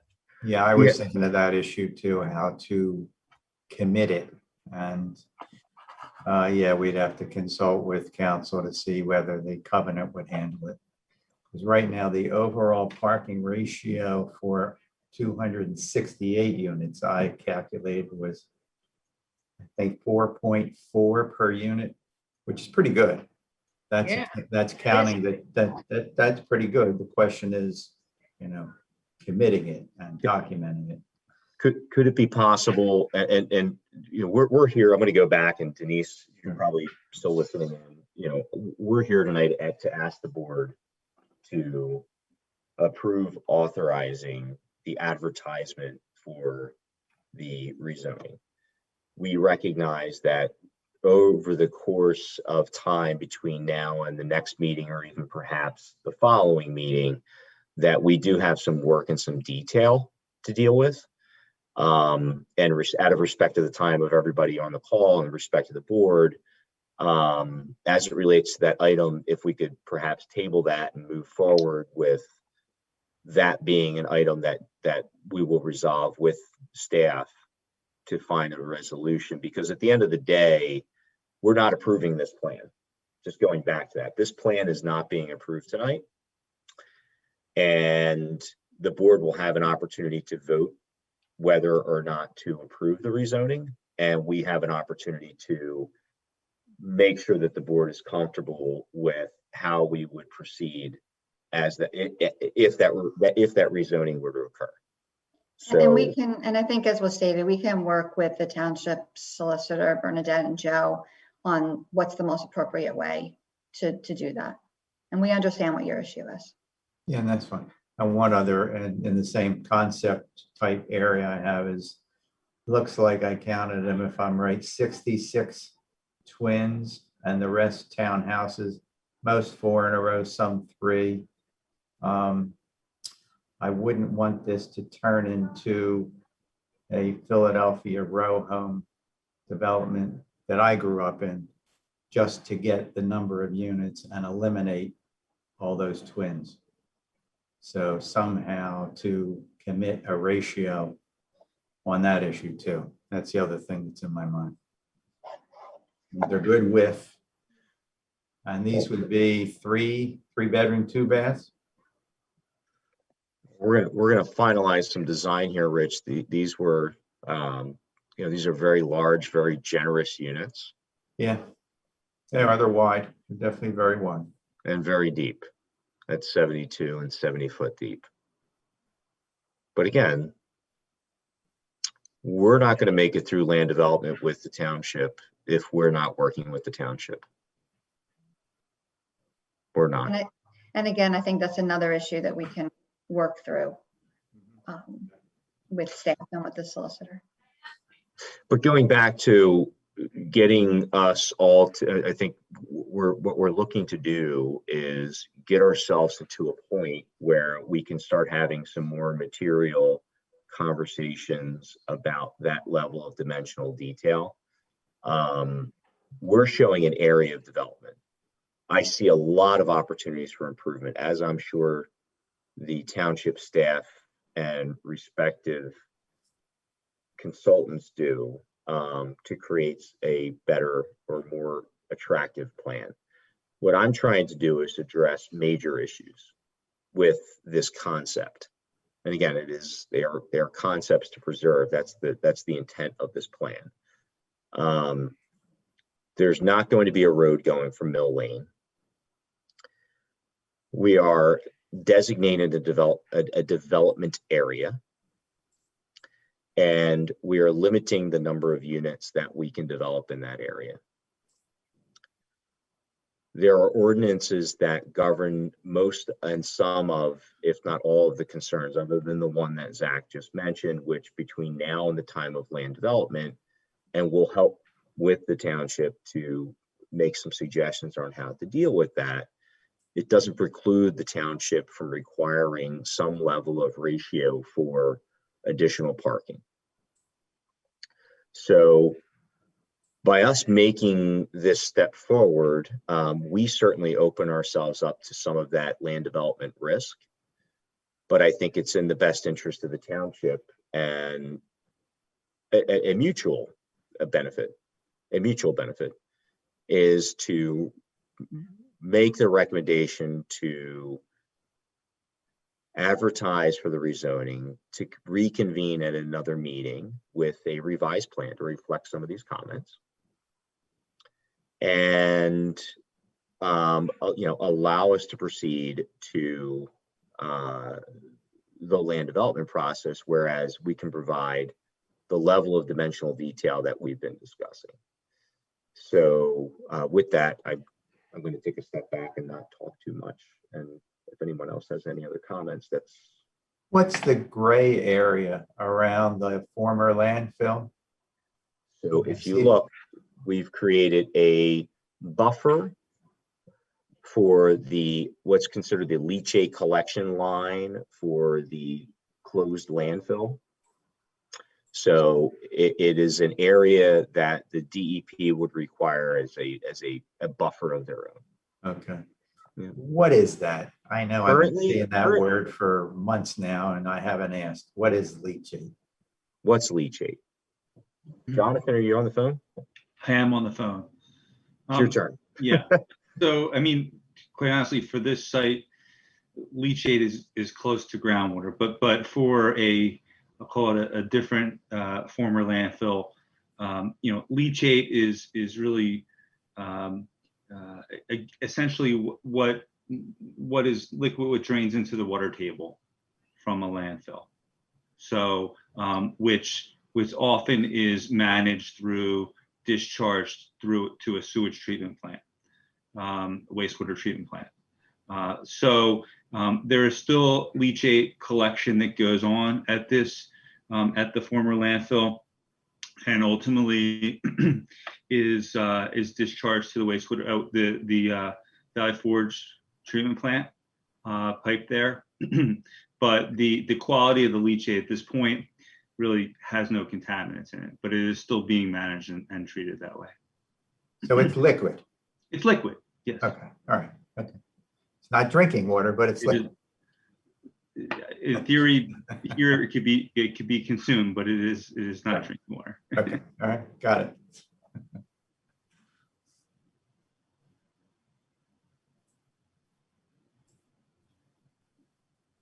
Did that answer your question, Rich?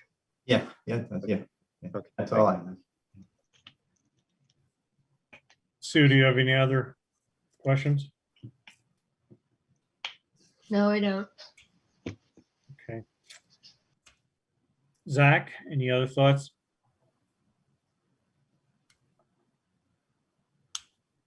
No, I don't have any questions. I think that that's a good overview of what's kind of changed since the last meeting. So it's more a question of where the board's at on things. Okay. So then at this point, Donna, I'll open it up to you to see if there are any questions from the residents. Okay, there's two that I'm going to read, and then I'll open it up to the hands that are raised. First, I'll apologize. This one came in at last month's meeting, but it came in at 10 o'clock after we had already finished the meeting, but I'm going to read it now because it actually pertains to this. So it's from Lindsay Felch, and she said, I live at Lap Road directly above this proposed cluster for 22 years. I have walked there almost every day and have watched huge amounts of water pour through that site on rainy days. How could there be no environmental issues? Supervisors, you need to go walk behind the ball field. Look at the gully there. We have been squeezed by development and development. This is not what we need in the township. I'm very disappointed that this is even considered. It is a landfill. The last place for our wildlife has streams and is awash when it rains. And the last one for the public comment writing in is Ann Bell. And she says, the question remains, why rezone a contaminated area to make it residential? Why rezone to add the strain of 250 to 300 more new households to the township? The massive warehousing complex the developer has threatened can be avoided through zoning that regulates warehouses in OBP, zoning that regulates the development of contaminated areas, and keeping warehousing as a land use for industrial zoning as it is in the township comprehensive plan. Rezoning the Knickerbocker tract to residential only creates ongoing problems for the township. It is not a solution. So now I have four people that have raised hands, and I'm going to try to go in order of which they came in. And the first one would be Stuart Gerson. You can please unmute yourself. Hi, can you hear me? Yes, we can hear you. Okay, thank you. And I understand that this is the most recent or updated plan that showed some of the discussion points from the last meeting. And one of those discussion points was about development behind the homes that abut the property. And as we see, the green area behind Oak Glen has no development whatsoever. So, and I know that we talked today about removing the 12 units that were abutting, I guess, my property there. My question is, would that be covenant to become a green area, and would it covenant to not develop?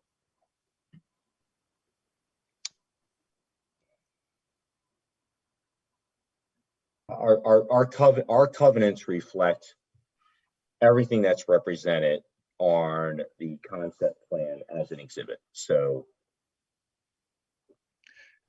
does that mean you would not consider making that sliver of land green and covenant not to develop it? And we've had several, Stuart, we've had several conversations. We can open this up here, but our conversation with Cindy reflected many of the things that you're discussing right now. So I do believe we have worked to and will between now and the next meeting have those concerns addressed. So, we participated in several hours of discussion with Cindy, your wife, in identifying and defining how we would handle and address that. So we full-heartedly expect to, create that comfort level. And on that note, I heard some of the other comments from some of the other residents. Not that I want to go back and address them, but I do want to make sure that people understand that we are very open to having individual meetings with people who have concerns to take the time to further discuss the issues and concerns that they may have. So, with the help of the township to, coordinate any of those individual meetings so that people feel like they've had the individual time with us to have those discussions. We're certainly open to that. So, Stuart, I don't know if that completely answered your question, but we're working to answer the questions that were addressed by Cindy during the course of our individual meeting. We plan to revisit that full-heartedly with very specific answers. Right. Okay. No, I appreciate that. I was just curious whether that was one of the options you might consider. Thank you. Hey, Stuart and Jason, if I could just reiterate, my understanding of where we are today is that sliver of land that Stuart is talking about, while it doesn't show green at this point in time, there's no contemplation of a structure being placed on that location, is there? No, and we represent that on the current plan. And as I mentioned, we're going to make an effort between now and the next upcoming meeting to make sure that a level of comfort is made to that. There's some belt and suspenders there for everybody. So we're working to address that. Thank you both. Yeah, absolutely. Thank you. Okay, the next person would be Brian. If you could tell me your last name, I would appreciate it, and I'll unmute you. Hi, is that Brian Brook? Okay, Brian. Go ahead, Brian. Yeah, thanks for taking my questions. I have two main questions or comments. The first one being, I'd like to understand more about the results of the environmental review for Area B, or what's there in the southeastern part of the diagram. I realize that this is no longer being developed in the current plan, but in the last Board of Supervisors meeting and referred to again today, that the township and the developer sort of had different opinions on whether Area B could in fact be developed. I think it's relevant because roughly the number of units that would have been in B are now added to A. And this has been sort of a tectonic shift as we've moved along in this process of planning. So could the township comment on what were the actual results of that environmental study for Area B? And was there an agreement reached with the township that if B was not to be developed, that roughly those numbers would shift to Area A?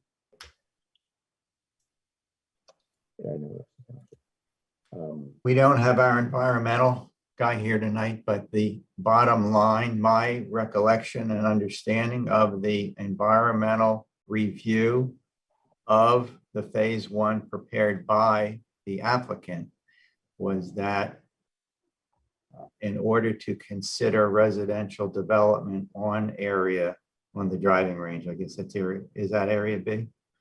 Yes. Yeah. That they requested and required additional testing. So they didn't have enough information in that report that they were comfortable telling us, okay, go ahead. And the specifics of it, I'm not well versed in, but that's the short version. That's my recollection, that it was needs more information rather than we know there's a problem. That was definitely not said. It was we'd like more information on it. Concur with those points. Okay. So, I mean, is it worth, from the township's perspective, to get that information to see, because basically that shifts a lot of the development, what's currently here in the center of the tract, it would essentially divide it in half and move the other ones over there. That was what the plan represented until 2 revisions ago. Why wouldn't we continue with that study to see if then these units would be dispersed amongst the 2 areas? Well, it's not up to us to do the study, And again, it would have to have been at the cost of the applicant. right? And I think that's where the fly in the ointment occurred. Okay, so the township is then favorable to this depiction versus the one that was last. I rather like the last one, but that's not an option. This is not perfect. Even the other one, frankly, I don't think was perfect. That's why I think my comments may have led to this. And I wasn't necessarily thinking that everything would be shifted up there. I was thinking maybe the number of units would stay what it was. When I said the natural break point of this property still is to the left residential, to the right commercial. Someday, they're going to regret not keeping area B commercial and lowering the units in A. And if that day ever, maybe I'm wrong, but if that day ever comes and anybody asks someday for that to be developed, the answer is going to be no, because now is the chance. The answer is going to be no. The other point, Brian, is that through the land development process, I think there's a lot of speculation that we believe that the 269 houses that exist now will be lowered because of that process. How much, we can't say at this point in time. Mm-hmm. Okay, I mean, that sort of is a good segue into my second point or question here is, I understand in the process, right, certainly the sketch plan voluntary comes before the formal land development process, but it does seem that a lot of these details that we've reached a sort of a verbal mutual understanding of may in fact not be enforced by the covenant, right? I think the solicitor has been quite clear that all that will cover is the density, the emergency access, and the areas built upon. So my concern here is that this is a very, very large decision to rezone this property. And we've gotten here, I think, on a sort of a mutual handshake as we go along. But what happens if some of these assumptions that we've made in this sketch plan actually don't hold true when we get into the actual numbers and measuring of the site that comes through in land development? So we might look there and say, okay, I see this path here, but lo and behold, when we get to actually measure that out, that path's not an option. Or, you know, the item that was just brought up, my eyes aren't that good anymore, but I think that's a wastewater management behind the Gerson's property. If in fact the space required for wastewater management necessitates that you know, be or not be there. My point being is these are some of the things that these details that come out, and I just fear that we the township are exposing ourselves to some sort of fundamental assumptions here that may in fact not be held out once we do go through the process. And by then it's too late. I would just add the township has very significant and stringent requirements set forth in its ordinances. So any plan that's developed is going to have to meet all of those requirements of the township, and that will all occur during land development. And I think what Jason has said in the past too, and Scott just said the same thing, that when this plan is fully engineered, it is possible that the 280 units will not be able to be achieved. And that's a risk of the developer in that if they can't achieve the 280 units because the stormwater basin needs to be made larger in order for it to meet the ordinances and accomplish its goals, that's a risk that he knows he's taking. Right, but the land development process would begin after this area is rezoned. Is that correct? It would begin after it's rezoned, but the covenant is requiring that the development be in that one relatively small area on the entire property. So again, if it can't all fit the way it's shown, it's going to result in the reduction in the number of units, not in going into the green area to make it fit. This is Jason. I'm sorry, Brian. I didn't mean it. I'm no intention to interrupt you. I do want to offer up my time to spend some time with you to maybe look at this plan and also discuss with you in better detail what that process actually looks like, and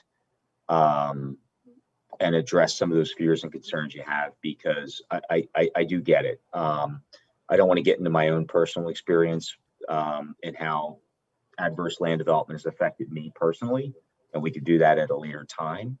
But the stormwater management facility that we were proposing behind the Gerson property is going to change. We're looking at that. We've taken the Gerson's concerns into consideration. I've met personally with Cindy Gerson to review those issues.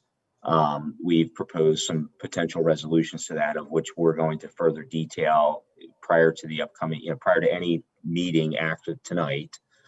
And more importantly, I am more than happy to spec the time with you if you're willing to, and you can get my information after this. I'll give you my cell phone number and we can meet. I'm here to discuss how and when this gets detailed. We do believe that once we enter into the engineering phase, and I'll leave it at this, but once my time is available is my point. But once we enter into the engineering phase to enter into land development, which is the most arduous part of this process, that this will shape up to be something different. At the moment, these are shapes on a plan, and the dimensional details are determined during the land development process. But again, I'm offering up my time. I've done that with many neighbors, and I'm more than happy to do it with you. So we're not an adversary, we're a cooperative entity. If you want to take me up on that offer, I'd be more than happy to spend the time with you to spend more time in explaining that so that you're satisfied. Okay, well, thank you for that opportunity. I'll take you up on that. Yeah, again, it's just back to the point I made earlier. I just cited that one example of wastewater management. I mean, there could be another thing in terms of when we look at a traffic study that says, wait a minute, we actually can't have just this one point of egress or egress out of this, and that no, in fact, something else does need to change here. So this picture that we look at, that people start to get their head wrapped around and say, okay, I'm finally on board with this. Later down the road, we find out that no, due to this measurement or this further study, that this fundamentally changes the plan. And that's the concern I have is these fundamental shifts. Because again, all we've heard is that the covenant will cover three things: the density, emergency access, and the areas built on. So I mean, I'll end it there and let some other people voice their concerns. But that's just my struggle here, is that once it's rezoned, it's a fairly significant change.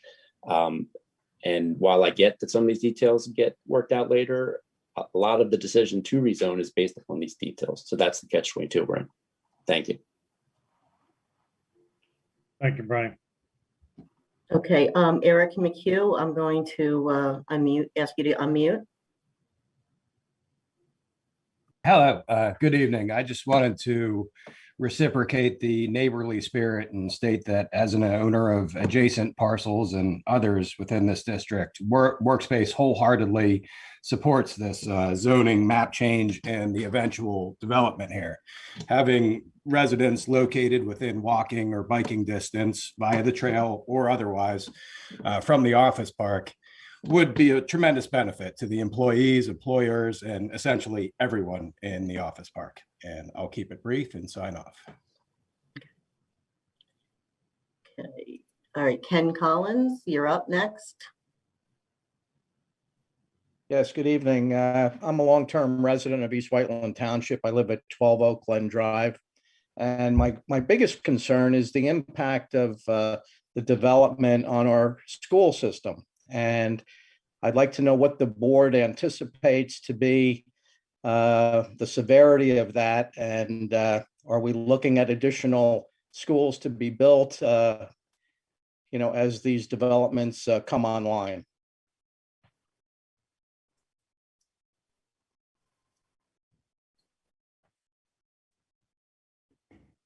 The school district has always said that whatever is developed in any of the 4 municipalities, they will handle. Of course, they say that because they can tax even more.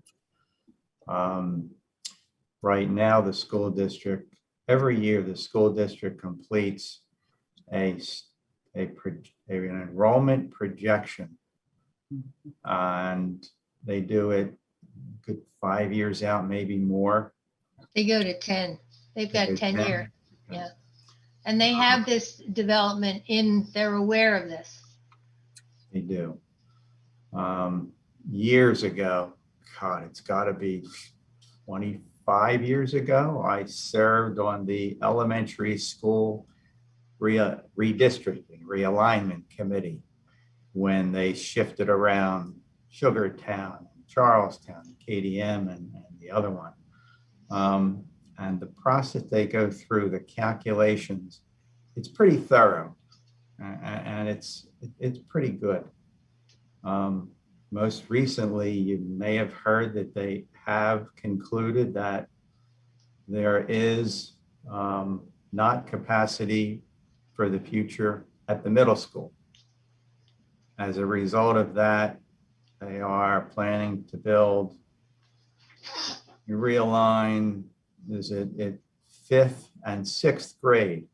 Take 5th grade out of the elementary, take 6th grade out of the middle, and build a separate facility for them. And that move, based on their projections, will cover growth for, I think, 10 years. So there will be an increase. These houses would bring kids, not as much as the single family, 4-bedroom, 2.5-bath houses here, but it would have an impact, but the school district feels that it's handled. Thank you. That's the best I can answer.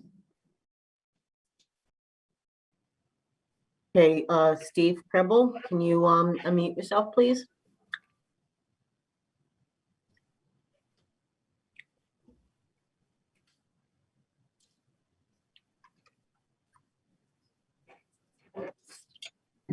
Hello and good evening. My name is Steve Preble and I live on Oakland Drive. And I have 2 environmental questions. The first one has to deal with the deer population that's on this property and what you're going to do with that issue. The last developer over on Flat Road, when they did that development, it seemed like all the deer on that property moved into our neighborhood, and I'm sure the surrounding neighbors as well. Our shrubbery has become salad for them. I can't grow a vegetable garden anymore, and I would like to know how you're going to deal with that. And my second question has to deal with sound. I'm assuming you're going to be protect us from the sounds from 202. I know the state did a sound survey, and they told us that the sound wasn't going to affect us because of the trees and because of the hill, but that turned out not to be the case. We have a lot more noise in our neighborhood from 202, and it's only going to get worse as the pandemic succeeds and the traffic increases. And then when you're done with that, my wife has several questions that she would like to ask. can ask what you want. Okay. You want to answer first? Can we have the answer to those two questions first? This is Jason. Yeah, Jason, on the buffer question. Yeah, certainly. I'm going to try and answer the two questions. Steve, as it relates to the deer, you know, the only thing I can say about that is, you know, normally that's handled by Game and Wildlife, and how the deer population is actually handled. I'm sure there are some people that have an opinion that we have an overpopulation of deer at the moment. I have experiences with deer at my own house. We are a thoroughfare for them in my current residence. So I wish I had a better answer for you, Steve, on that one. I just feel inadequate to properly answer that one. So anything I would say, I'm not qualified to answer on the deer. But what I will say that I think will help with the deer and deer population, as well as the sound, is that if you look at our area of proposed non-development area, from 202 to the back of Oakland Drive, we made a very serious commitment and compromise to make sure that there are no homes along the back of Oakland Drive. In our previous plans over the course of the past three to 4 years, we showed that is currently zoned as R1. That allows for single family homes to be behind Oakland Drive. We removed that, and by rezoning for RMH, it would absolutely remove that opportunity to put single family homes behind Oakland Drive. And all of the deciduous that is from 202 to the back of Oakland Drive remains untouched. The area of proposed development is primarily open at the moment, with the exception of a few areas that I mentioned earlier that directly impact, you know, some specific areas behind the Gerson property. You know, but for the most part, the area that we're proposing the development is actually, you know, man-made, open, and former farmland. So there isn't that much deciduous that's there. So our reaction currently is that the majority, if not all, of the existing deciduous that protects Oakland from that sound, in addition to adding those homes there in an open area, creates a sound barrier, an additional sound barrier and deflection by that certain amount of I want to use the word density is appropriate, because we will be adding trees in the development area. We'll be adding homes in the development area that will deaden that sound. So the area you see on that plan is primarily open at the moment. There are no trees. There's no living trees or deciduous trees in that area, but for maybe perhaps a few.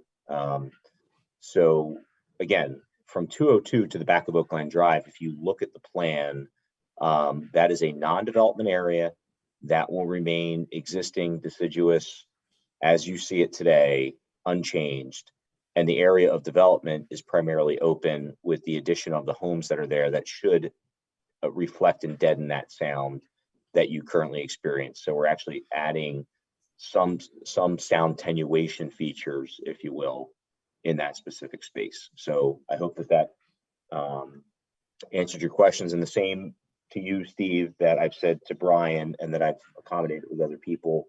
I have an open door policy, and I'm happy to spend some time with you to look at and discuss those issues. Okay, thank you, Jason. And now my wife has some questions.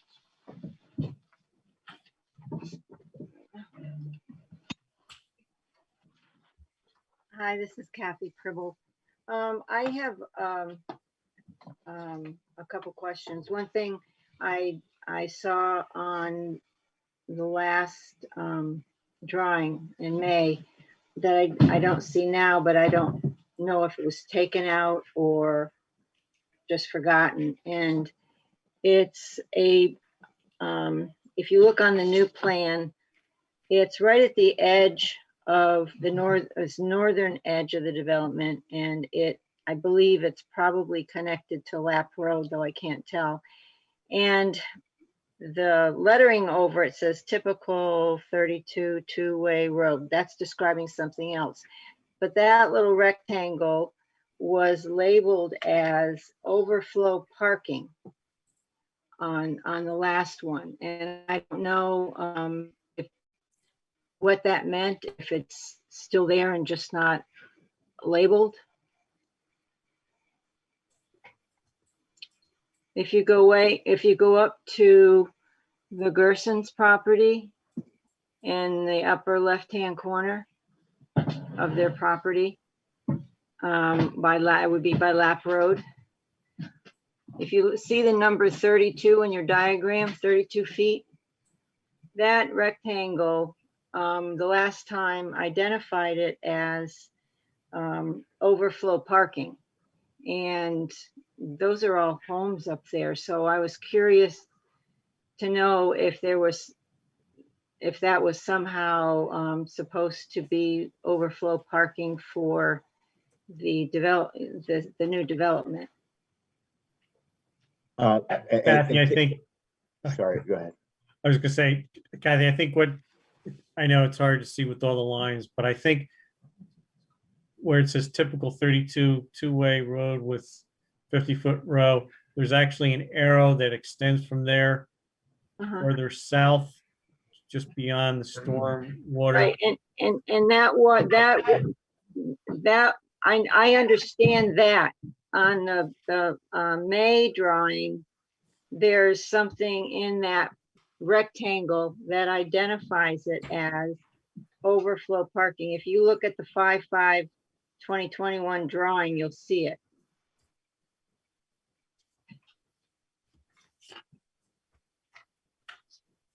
I'm trying to locate a hard copy. So you're just saying that what is now Clubhouse is now. Oh, no.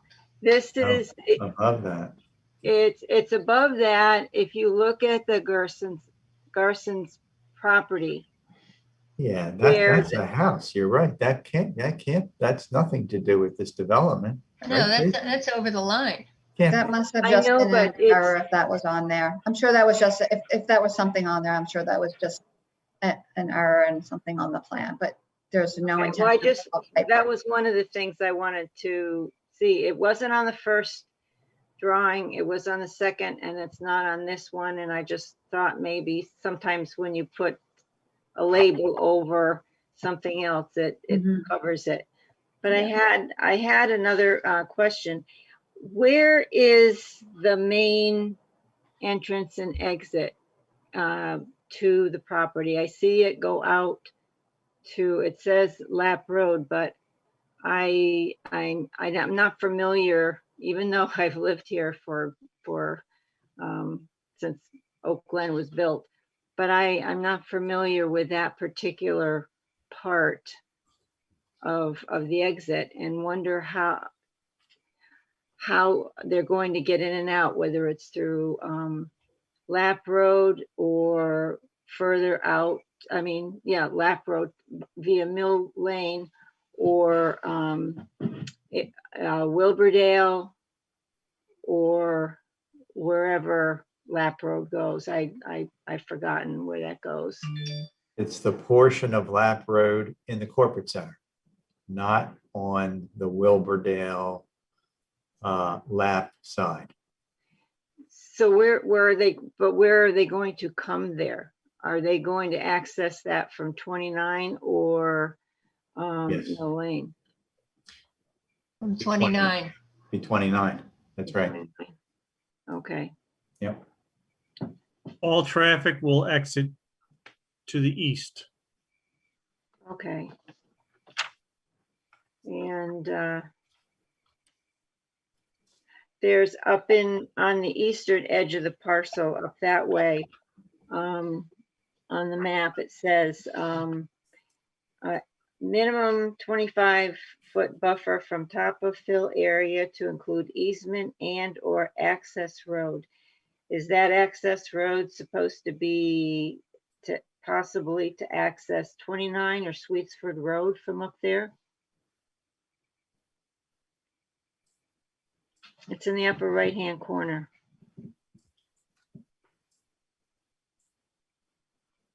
Can you repeat, Kathy, can you repeat No, the it's not. question? No, it's on the side. I'm sorry. It's halfway down that, the vertical edge. Sort of near the, passive open space there where the, driving range is. So Minimum- Kathy, can you repeat the question? This is Jason. I just want to try and better answer your question. What was that question again? It's a, if you, yeah, that's it right there. Minimum 25-foot buffer from top of fill area to include easement and or access road. And I wondered what that would be accessing if that was an alternate entrance into there. It's not. So Kathy, let me try and address that. So this rewinds back to the same gray area that surrounds the other passive open space to the left of that area, which is the former permanent landfill. What we've done is advanced the site into today's technology, if you will, and the fact that we are making sure that we provide access for the DEP future access around what was and again, this was not from an environmental issue, but it provides access to DEP on a permanent basis should they want to access that site.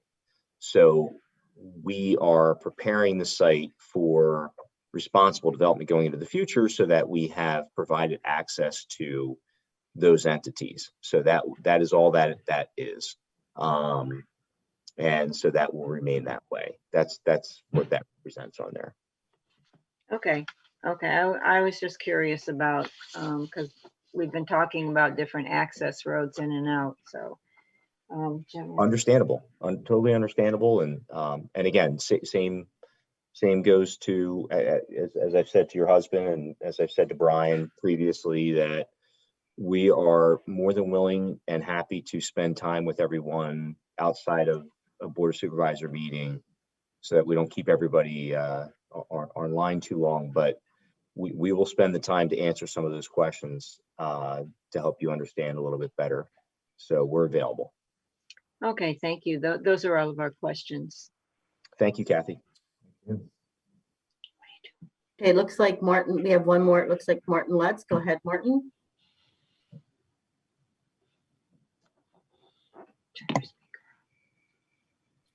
Are you speaking to M. Lutz or Martin Lutz?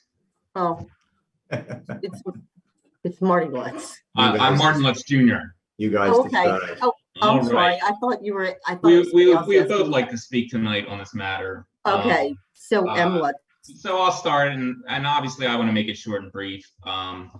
Obviously, it's what we're calling a concept on paper.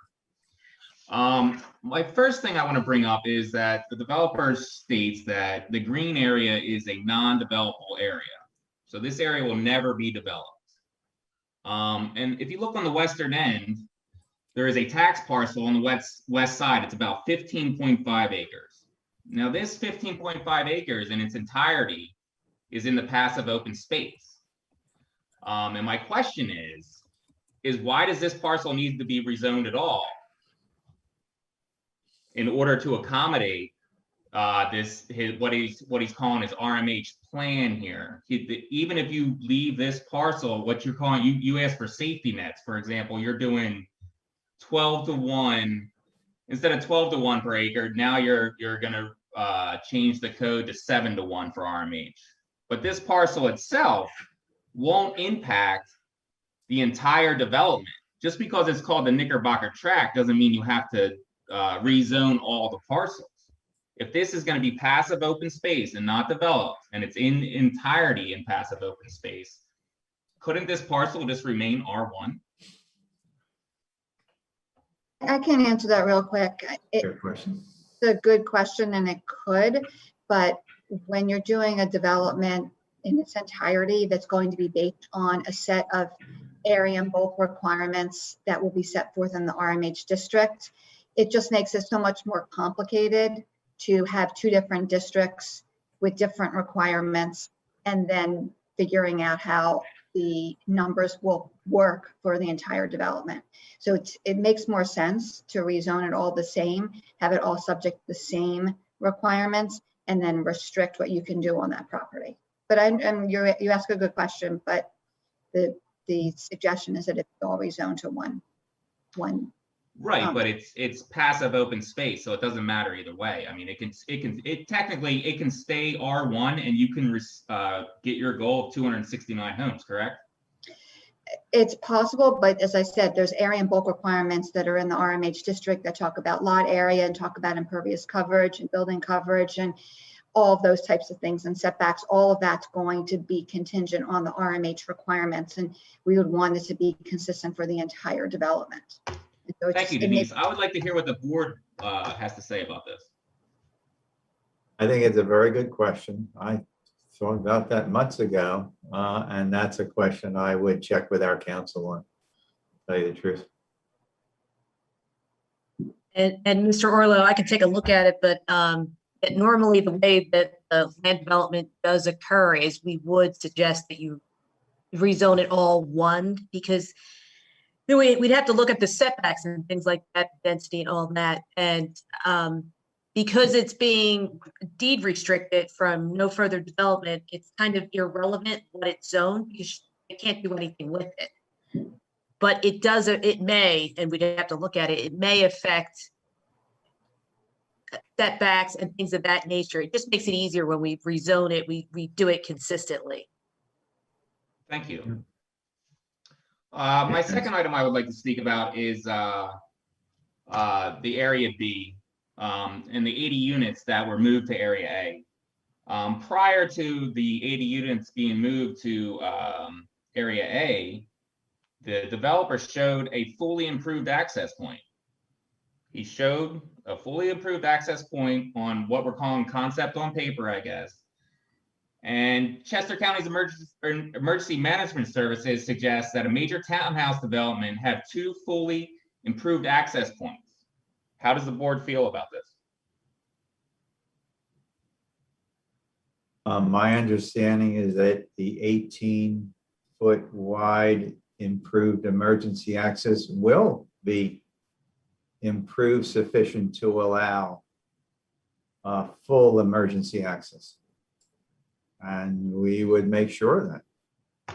Well, what I mean by 2 fully improved access points, that's 2 access points that have ingress and egress to the Area A.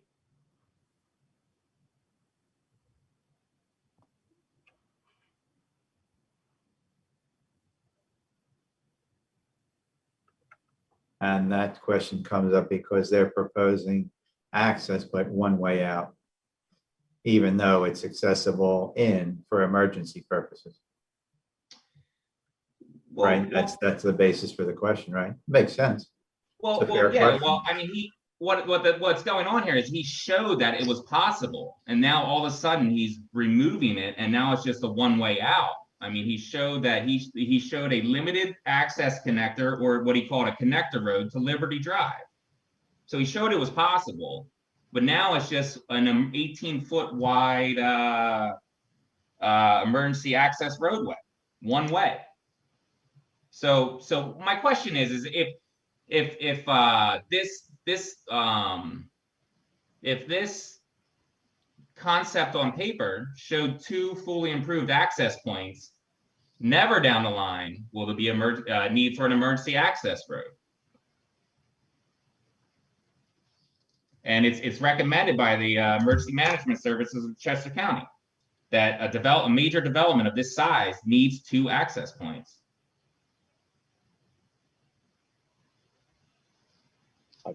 This is Jason Dempsey.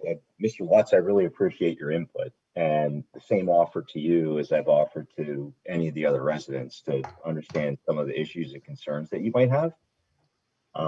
Whereas I'm more than happy to meet with you to discuss some of those items.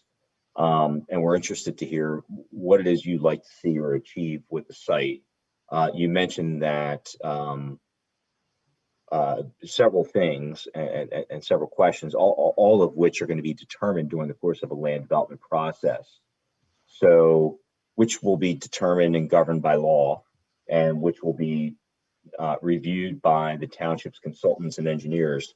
So, there's nothing that we're going to be able to per se get away with if it is not within the scope and law of the current ordinances, particularly as it relates to what the fire marshal would like to see in terms of ingress and egress. So I do see opportunities, but I think I've heard something consistent about the fact that you see no, and if I misinterpreted, I apologize if I misinterpret this, but it sounds to me that you would not want to see any kind of emergency access from Mill Lane going into the site. But of course, we can discuss this at land development and also discuss this in person if you like. Thank you, Jason. But as you mentioned earlier in this meeting, you just mentioned something about a co-mingle multi-use trail emergency access. So this is where I'm going with it. I mean, you already showed that it is feasible to have a two-way access point coming off of Liberty Drive and a two-way access point coming off of Lap Road. You've showed it in your sketch plans or concept on paper, whatever you would like to call it. And if those two things are met, an emergency access road will never, ever in the future be necessary. Yeah, I'd like to chime in on that, actually. I think what was shown on the previous plan was, yes, a fully improved two-way access along the existing service road. Jason's right. What's problematic about that potentially is more so not the ability to construct it, but rather the ability to actually make a safe turning movement out of the property onto Liberty Drive. Yes. So I think what he's suggesting is that a right turn only might work out of there, in which case you would limit a left turn movement. So I don't think his point is so much that it's not feasible, it's that it's not practical at the intersection. The other point I'd like to make is that the emergency access on the Mill Lane, again, Jason's correct. I think this is something that's best discussed during land development, but that is literally catty corner from the emergency services building. So I don't know that even if that road were to be built out onto Liberty Drive, I don't know that it makes for a better emergency access. If God forbid anyone was ever to have to access this site, the access from Mill Lane is far more practical from an operational standpoint. So to say that it would never be required or needed, I think would be premature. So so with the proposed covenant that runs with the Knickerbocker track prohibit all vehicular access of any kind to Mill Lane? I think what they're suggesting is that it would be limited to emergency access and would not be a full access. So technically, you're basically telling me you're going to have an emergency access road through there. Saying that it needs to be evaluated by the fire marshal. There's fire code requirements that trump anything that Jason or I or staff or even our engineer would say from a practicality or a traffic engineering standpoint. There's a fire code that governs these things and a fire marshal that's responsible for looking out for operational considerations. So that is the determination I think that needs to be made during the land development process. The traffic people and the fire people may look at this and say, flip-flop the Lap Road access with the Liberty Drive access and make Liberty Drive the main, if it can be done. And that's much more direct to Route 202 and the Grove and everything. But that's something we listen to the experts on. Rich, I think McMahon and Associates had documented that left turn was problematic going on to Liberty. I think. All right. I believe that was the outcome of their review. And I think that's why Jason is talking about just the right turn only. Is that correct, Jason? God, you're correct. I mean, we reacted to the commentary that we received from the township's traffic engineer. Already. All right. Yes. What do they know? We're all ears. We're all ears. But again, and respectful of Mr. Lutz, I'm happy to meet with you to discuss in further detail some of these items. And of course, all of these items, both dimensional and review as it relates to the consultants, and many of which we have to meet with at the township, we'll be reacting to that. And, you know, the point of this is to stay consistent with the concepts that have been discussed at this point. So our goal is to get to a point where we can schedule at some point in the future a meeting and provide some additional documentation between now and then, so that we have some additional detail for the board in order to make an informed and appropriate decision. Okay, and I got one final point I'll address then. Zach, do you mind zooming in on the western end of the parcel, showing the multi-use trail along our property? Sure, let me know if you'd like me to go any closer. Or Yeah, can you zoom in closer?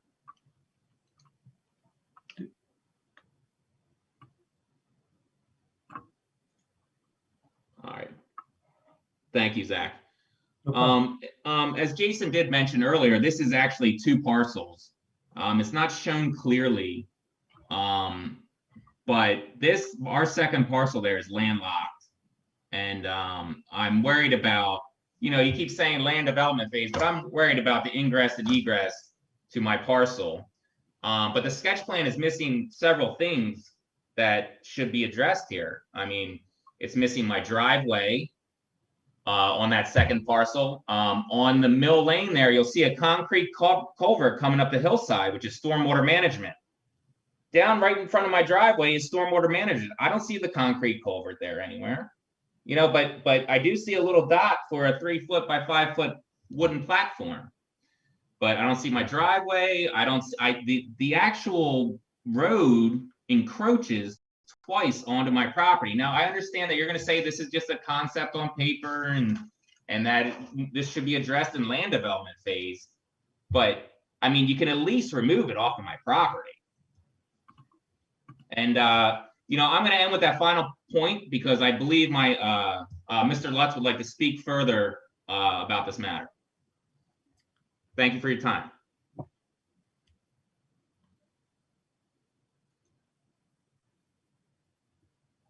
Maya? Yes, Martin, go ahead. Okay. I have a number of points, but Zach, if you go back to what was just up on the screen, if you could, I'll just pick up where my son Martin left off.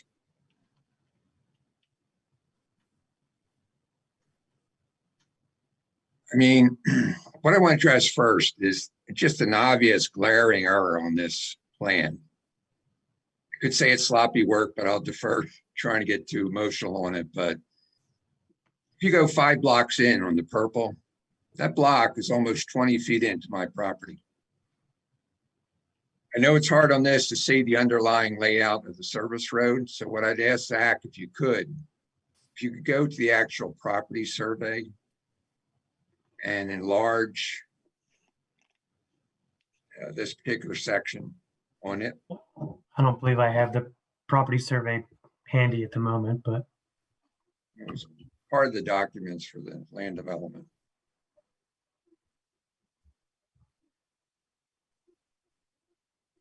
Martin, is your question related to the alignment of what he's showing as this future trail and or access road relative to the existing service road that's there and your property line? Is that the point that you're trying to make? What I'm saying is the multi-use trail would seem should be overlaid and within the boundaries of the service road. Because what that is a township service road, which the developer indicated earlier was put there way back when 202 was constructed to service landlocked properties. I have a landlocked property. Now he shows a multi-use trail, but it's not overlaid on top of the service road. At one point, he's 20 feet into my property. He's encroaching. I mean, why I even should have to raise this point, it's so glaring. No trail is going on anybody's property without their consent. Okay, then I think this None. sketch plan should be corrected. Would you direct the developer to correct it? I mean, this plan is going to be part of the covenant, part of the zoning. It's critical that it be accurate. I'm asking the board, will you direct the developer to correct this plan to the extent that the multi-use trail stays within the boundaries of the service road and does not encroach upon my property? That's more than a reasonable request. Or anybody else's property. Yes. Or anybody else's property. Yes. We'll take care of that. Without their consent. Yes. Okay. That's easy. Okay. And just to clarify, it's the, because I'm sure that the developer's listening to us, 5 blocks in, 5, 6, and 7, it's on my property, and all the way where that multi-use trail comes off the Knickerbocker track for several blocks, it's on my property as well. So I appreciate that. Thank you. Couple other points.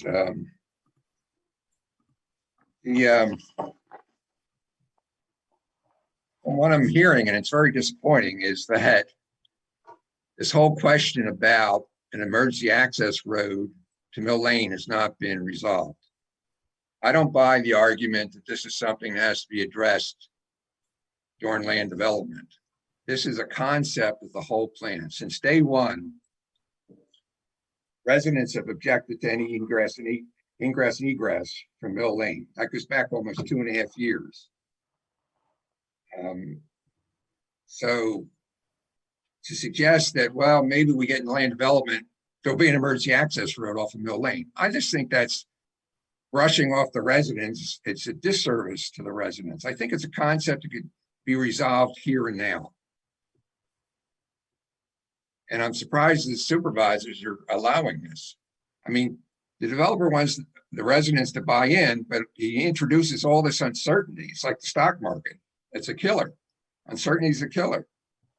Why don't you just resolve that issue here and now and say, period, there's no vehicular access to or from Mill Lane, be it emergency or otherwise.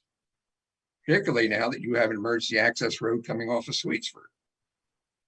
McMahon and Associate apparently is familiar with this. They could give you guidance on this, could be resolved. So my question to supervisors is, why can't we resolve that concept at this time? I think because we want to consider having the emergency access there. It makes sense to me to have it. It's a gated road that's only used if you need a fire truck or an ambulance potentially. I think it's a good idea. That's not correct. Let me correct you on that. For the past 50 years, I've had ingress and egress off of Mill Lane to my landlocked property. Are you telling me now that I'm no longer going to have, you're taking my property rights and I no longer have the ability to get into and out of my property, landlocked property?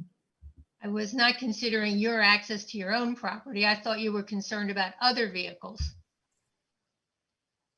Well, it's still my question's there. Is this in any way going to impact my property rights in terms of ingress and egress to my landlocked property? No, you'll still have access to your property. Mr. Lutz, are you suggesting that if you were to develop your property somewhere in the future, you'd want to have access to Mill Road? Because I don't think anyone's suggesting that you wouldn't by any of this. I'm suggesting I need access now. I use that property. I mean, my understanding from everything said is no intention to change your form of access. I was understanding your concern about, as Ms. Drummond said, to be other vehicles, the development vehicles accessing Mill Road. Development. The current access will not change. No. For me, okay.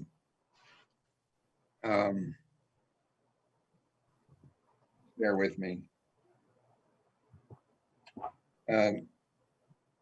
Staying on this end of the development, on a number of occasions I've brought to the attention this narrow strip of land on the western end of the development. I think you can all see exact, maybe you can enlarge the sketch plan in that area.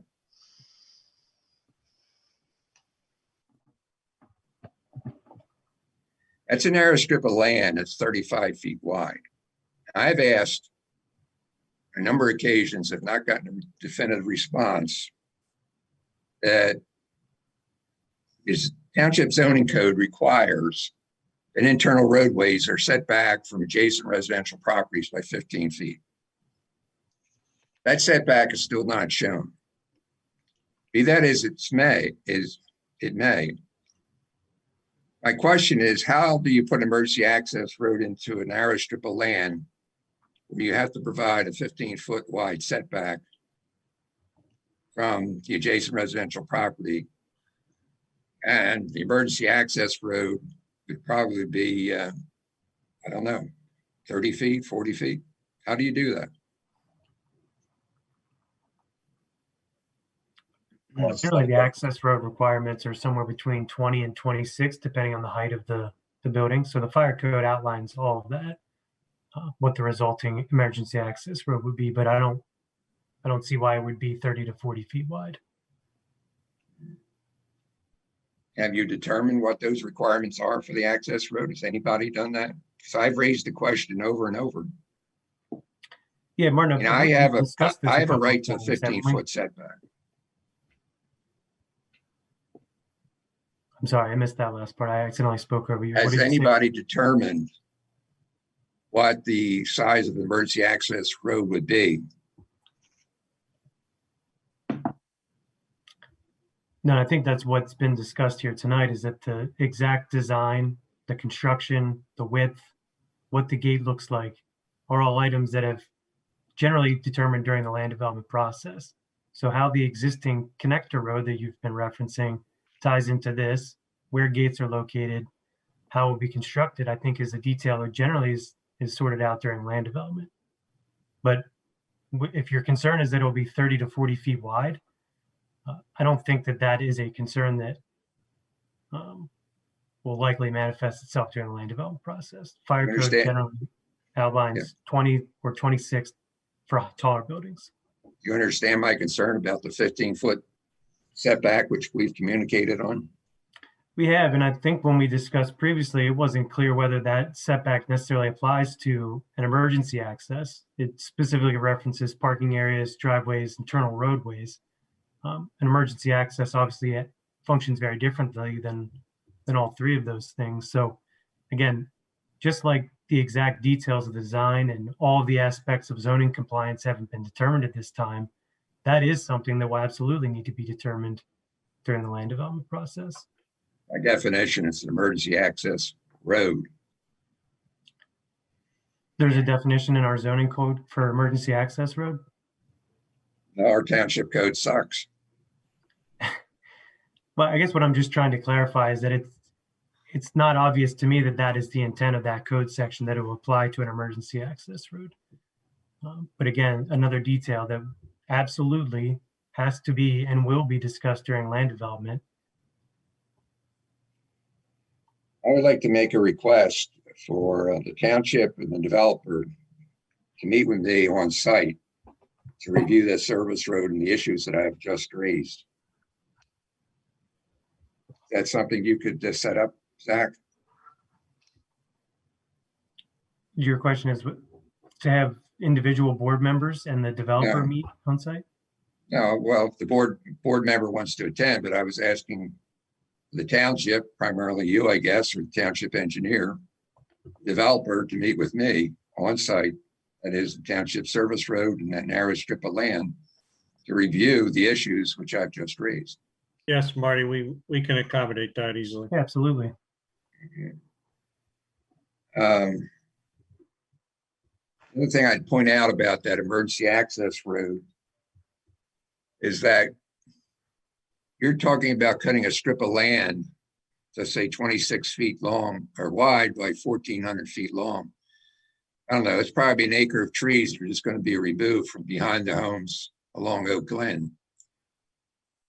And I can assure you that's a mature forest. You try to maintain a road through a forest after storms in the wintertime or anytime, there'd be branches, debris, ice. That is not as convenient as you might think, as compared to an emergency access road coming off Sweetsford, which is not running through a forested area and would be basically kept open because if I heard correctly, there's going to be one-way out traffic from the development going to Sweetsburg. So I think that's a major concern that argues against several points of issue, argues against putting an emergency access road through that open space, that passive open space behind Oak Glen.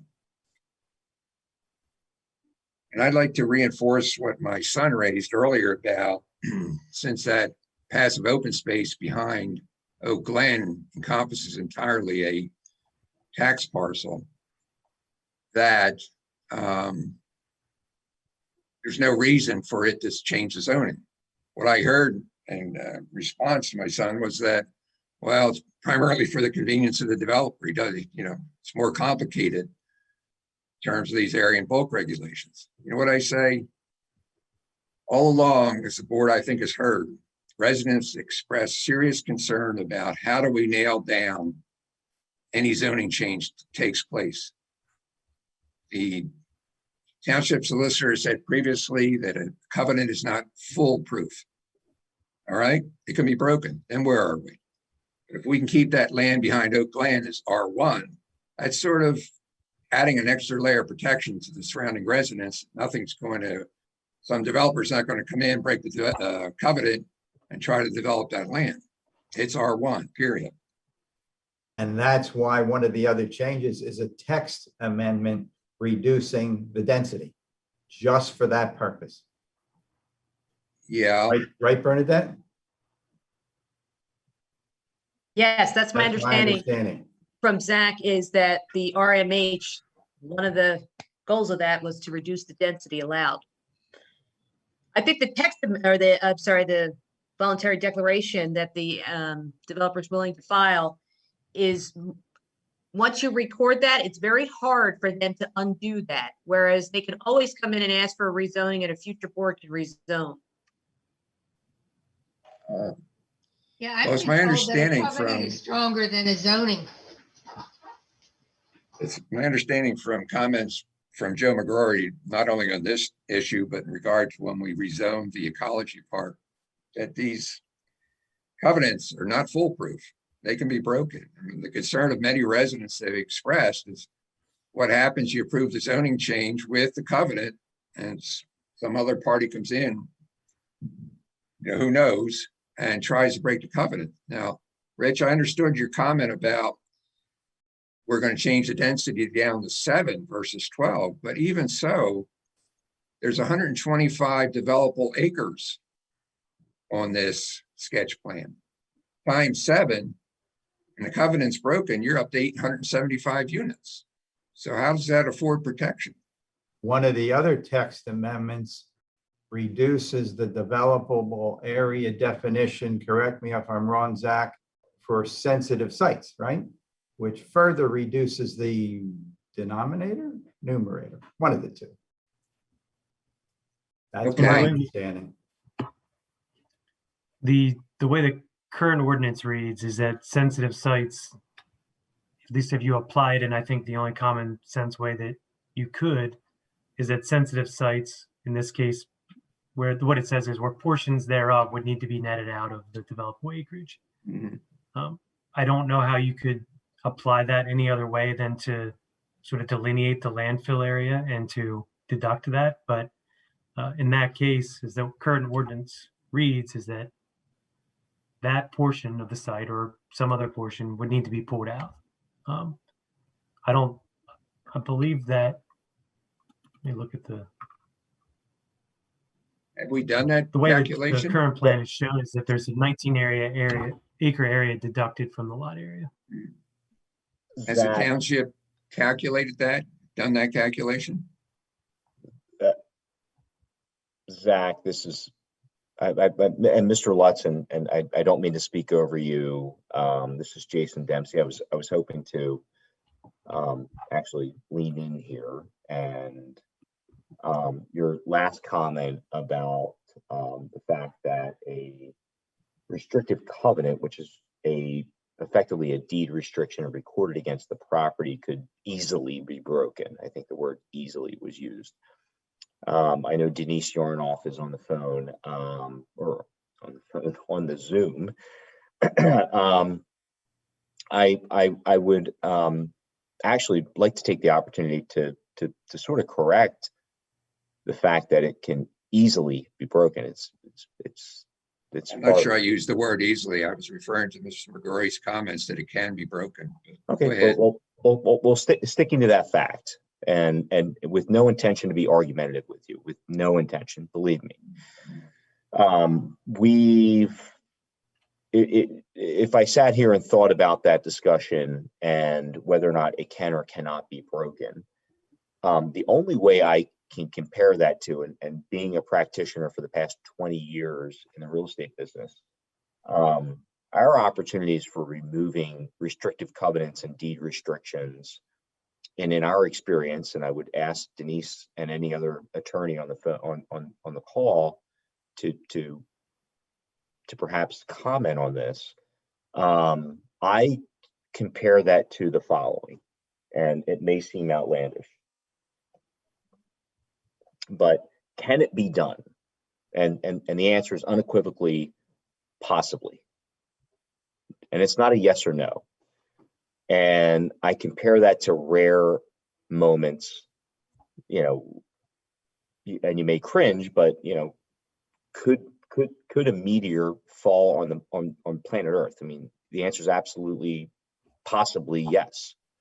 The possibilities are so low and so rare and so impossible to happen that for this same instance, once this restrictive covenant is put in place, the opportunity to remove it, to destroy it, and or to change it are so rare. It's just not a high risk issue. So from our perspective, it's more of a risk for the developer. It's more risk for the property owner to put that type of restriction in place. And it's not that it can never happen, and no one's going to stand here and say that it can never happen. That would be a lie. No one's intending to lie.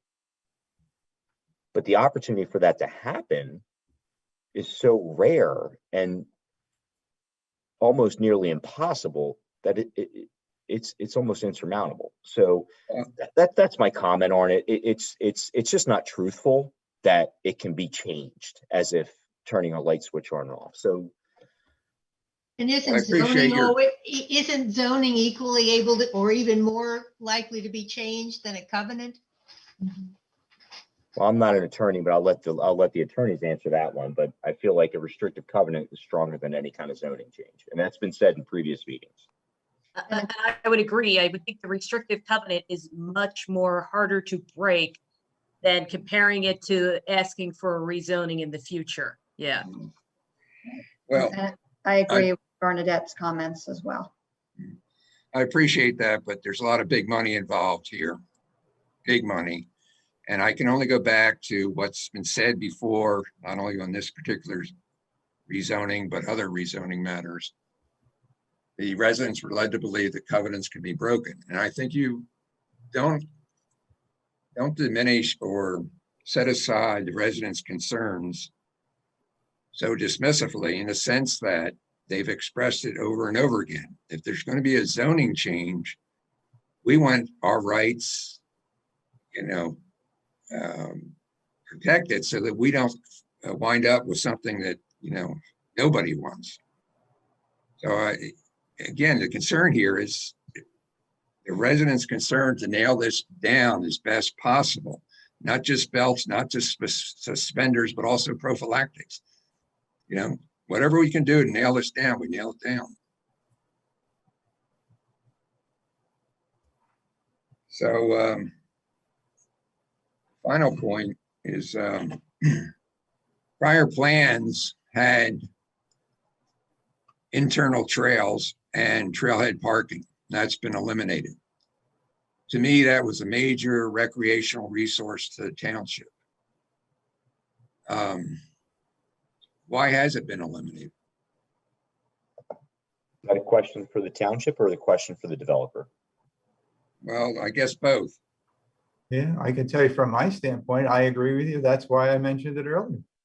Yeah, the likelihood of the public using a trail from Mill over to, I just don't see it. Having lived over there, I just don't see it. If I still lived at Spring Mill and I was riding my bike, I would continue right to the Chester Valley Trail and ride on that, which is a more direct route to the Wegmans, that part of the township without question. So And also, I just don't see this ending up being there. Yeah. Are we answering the question or are we continuing? Just one other point. Speaking to Rich right now. I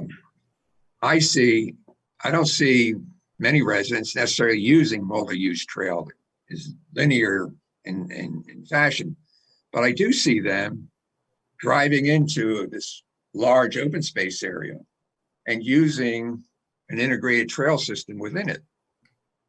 I mean, they're great views from that property. And I just think it would be a great resource.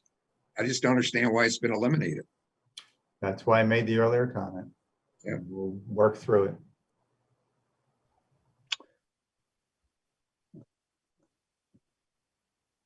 Marty, we haven't eliminated. Why has it been eliminated? Question Marty hasn't. Yeah, thank you, Marty. Thank you, Mr. Lutz. It hasn't been eliminated. The multi-use trail we illustrated on this plan again reflected some requests that have been made in previous meetings by the township.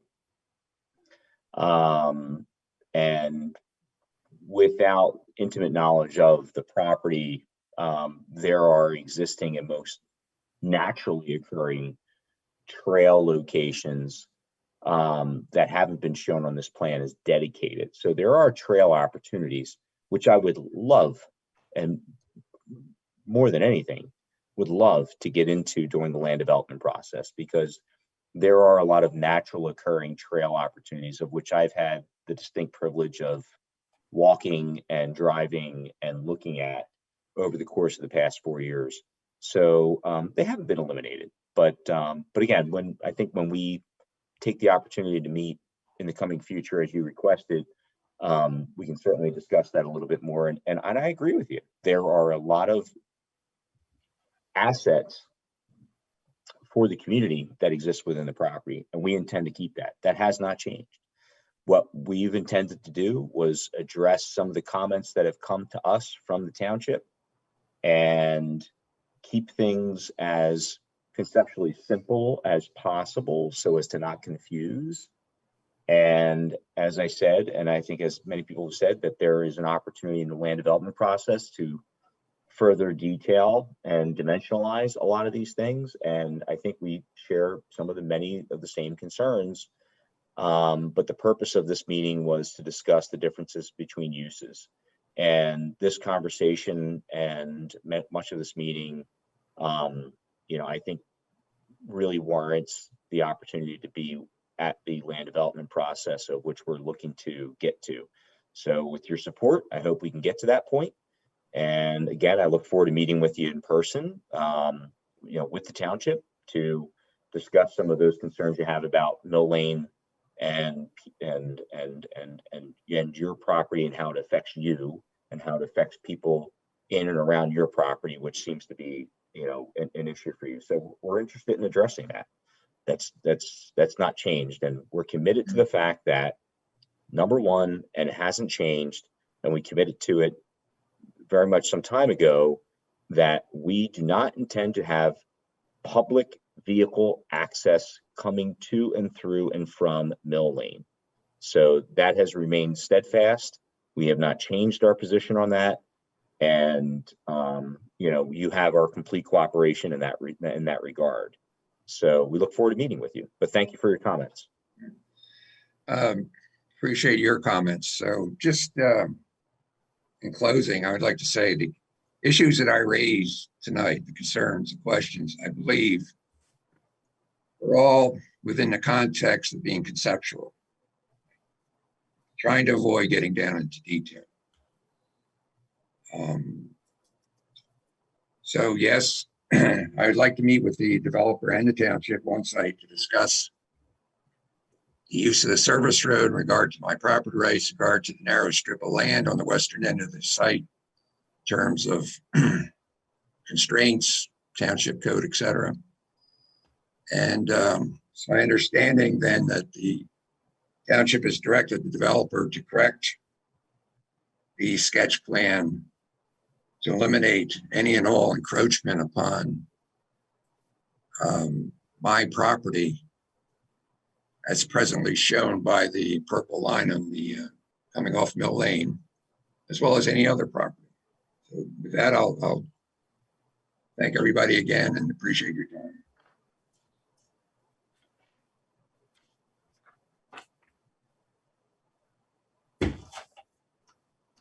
Thank you.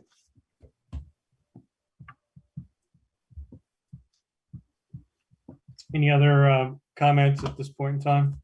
No, that looks like it. That looks like that's it.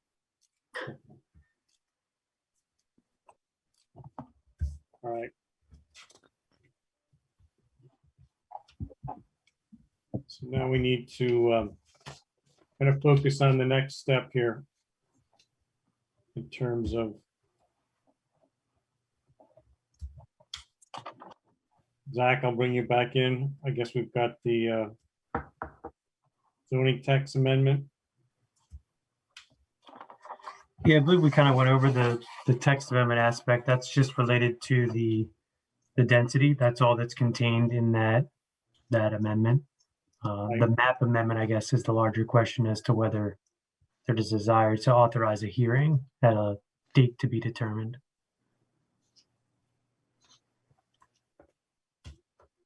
Well, I'll lead off. Again, I think there's a direct, we're moving in the right direction with trying to resolve.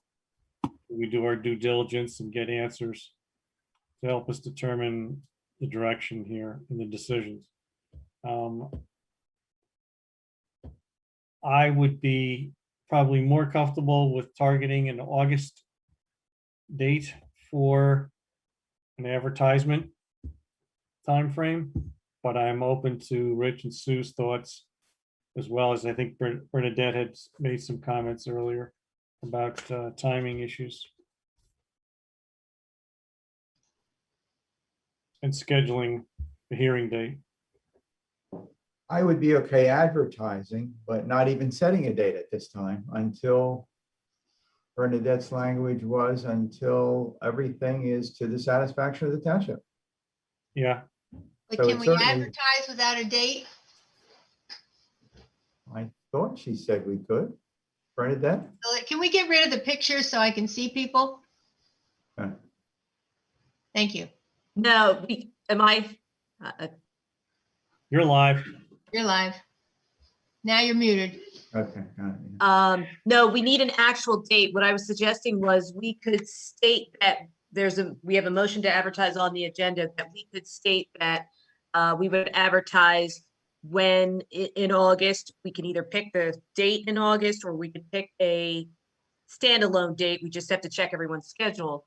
So we wouldn't have a date certain, but to the satisfaction of the township staff, we could say when the township staff is satisfied, we could go ahead and advertise for sometime in August. We'd have to but we wouldn't have to determine that date tonight. The township staff could determine it when they're satisfied that they're able to do this. They've received everything they need from the developer. That sounds like a good solution. Yeah. Although it's going to be a difficult motion to make. So are you calling for a motion, Scott, wherever you are? Yeah, Rich, you okay with that? Yeah, I'm okay with that. You might want to repeat what you said, Bernadette, so we. Yeah, could you? Yeah, I'm in agreement with that. So a little slower. Yeah, so we can write this down. My suggested motion would be a motion to authorize the advertising for the two ordinances set forth in section 6C 1 and 2 on the agenda for this evening to a date in August 2021, when the Township staff is satisfied that the developer has provided the information that we've discussed tonight and the Board of Supervisors has requested to that date, have that date determined by the staff. Do I have a second? I'll second. I'm not tired. What she said, absolutely. Yeah, I'll second. All in favor? Aye. Aye. Thank you. Thanks, Bernadette. And there's still a lot of work to do. Everybody knows there's still a lot of work to do. Yeah, there's still work to do. And meetings that Scott's going to go to. Taken away from my golf. It's all right. You don't need to practice. That's all right. That's all right. Okay. Thanks, everyone, for the spirited discussion. Jason, Denise, thank you. Very helpful. And Thank you, everybody. Thank you very much. Residents, all the Thank residents you. that commented, thank you. That's what we were looking for. That's what we're trying to do. Get discussion, get feedback. All right, Thank Thank you. you. Thanks, Denise. very good. Okay, zoning, Ted Locker, if you're still there, could you give us a brief overview on the current activity underneath the property maintenance code issues? Certainly. Thank you, Mr. Chairman. So obviously, we continue to monitor several properties, two of which that are vacant, 34 Birch and 25 Beechwood, making sure at least the grass is cut while they're vacant and until we see, I guess, those be sold. 53 Village has been an ongoing issue for numerous years. That property was posted unsafe a little over a week ago, I guess, and it is vacant at this point. She was to move out and she has. I have received a phone call, at least of one interested party in buying the property, which would be great. So hopefully that is moving forward. 14 Prospect, another one that we still have citations out on, waiting for hearing dates on that one. 577 Lancaster, actually met last week, Mark Moses and I, with the property owner, took pictures of the building itself without going in the upstairs because the steps are kind of pulling away from that building. That's the one next to Wawa. Working towards, I guess, filing in common pleas court on that particular property. So that's the most of them. There was some recent activity for high grass, which is that time of the year. 370 Lancaster Avenue and a couple on Fawnstock. Today I had a complaint with regard to lights at the Cube Smart there on the eastern end of the township, which I am looking into. I have I guess, a little dispute with the neighbors between Conestoga and Spring Valley, and I am probably visit that site tomorrow. And finally, had a complaint about the hedges on Church Road owned by the Chester Valley Golf Club. And I spoke with their maintenance person today, and they will be cutting those hedges back within like the next week, he tells me. So that is the summary of the property maintenance for this month. Okay, Ted, thank you, and thanks for your efforts. Not a problem. We have no consideration for sending a township solicitor to the zoning hearing board, not on there. So make a note of that. Correct. And Donna, I'll move to your favorite part of the program. Are there any public comments for items not specifically discussed in our agenda tonight? Okay, let's see. Yes, looks like we have one. Deb Mobile. Go ahead, Deb. Thank you. Thank you. I will make this really quick. Sorry, guys, but this is important. It is my understanding that on May 21st, the DEP sent a letter to MLP Ventures, which indicated that Constitution Drive partners needed to address serious concerns at the Bishop Tube property. They talked about things like an issue with a broken gate, fencing that was coming down on the southeast quarter, someone that's been in the property digging holes, and the possibility of someone habitating building 8. I'm not even sure what building that is. I would like to know if Constitution Drive Partners has made the necessary remediations, and is the township monitoring that this is done satisfactorily? Did we get copied on that? Did we even know about it? Does anybody know? There was, Well, We there got was an, copied on the email. yeah, there was an email. It was an email? Okay. Yeah, there was an email from, I believe it was from Dustin Armstrong to, I think his name is Jerry O'Connor, who works with Constitution Drive Partners. I think that's his name, but it doesn't really matter. We were copied on that email. It was sent around to various township staff, including some people on the call here, Chief Yeager, Ted Locker, Mark Moses, who was on earlier. I don't know exactly what's been done. I do know that Mark went out, at least once. Of course, that was during the week and during the day. And certainly, I know the police are aware of it. I've talked with Chief Yeager about it. And anyway, so it is something we're aware of, Deb. Okay. Well, I think it's serious enough when the Department of Environmental Protection, who hasn't done squat for 20 years, suddenly finds this a concern. I would appreciate it if the township monitored it, because obviously the owner of the property is not taking the concern seriously if he's let it get done. We've said that for years, and I'll be the first one to admit, I'm sure my kids snuck on that property too. But that doesn't mean that it's right, and it doesn't mean that it should be easy. Right. And I'm sorry, just so you know, there has been some testing done. Rue has been doing some soil sampling and apparently some groundwater sampling. So that is something DEP's aware of. So that's probably but they didn't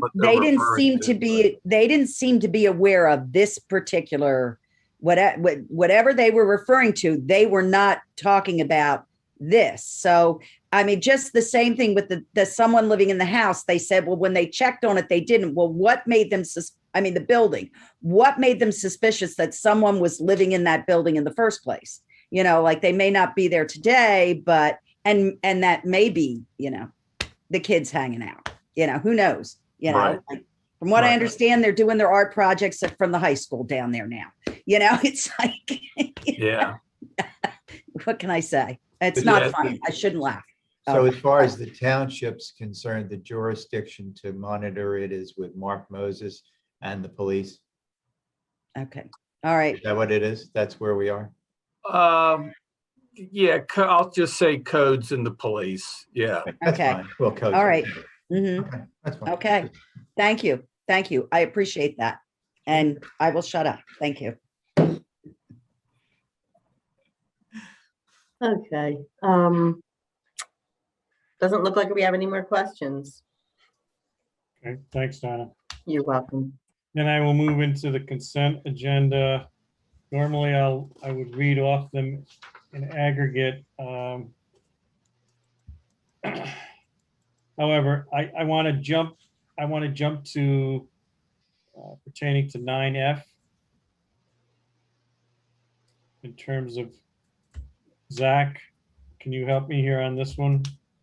Sure. Yeah, I can give you just a 9F quick. 1 and 2. I'm sorry. Go ahead. No, I'm sorry. I was going to say I can give a quick overview. I didn't mean to cut you off. I apologize. Make it real quick. I can do that. So the first one is for Villa Maria Academy. It's a request for waiver of land development to install about an 1,800 square foot modular building to serve as a classroom building. There'll be some very minimal site improvements. Most of it's the existing stormwater. They'll tie into a private sewage plant that they have. So really, it's just the conditions of approval will be the standard: shall obtain permits, shall get a building permit, shall confirm all the stormwater work. So very minor project in that regard. Okay.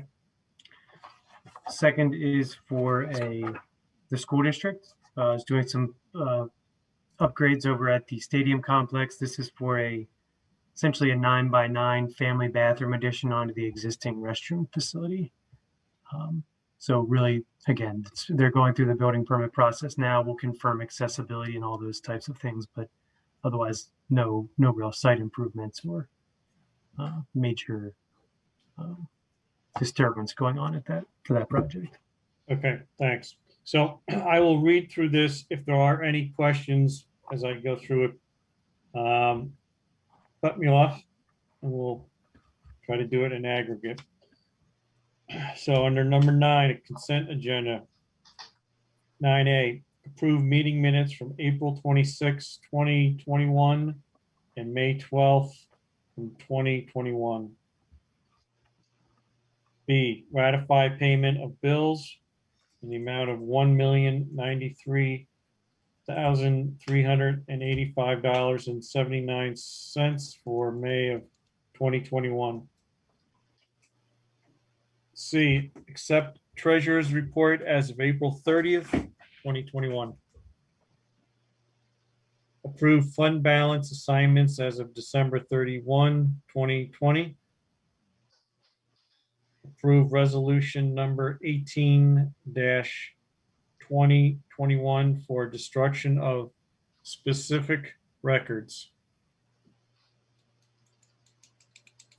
F, consider rendering decision for the following development applications. WLD 04 2021 for modular classroom buildings at Villa Maria Academy. Request for waiver of land development. Properties located at 280 IHM Drive and is within the INS zoning district.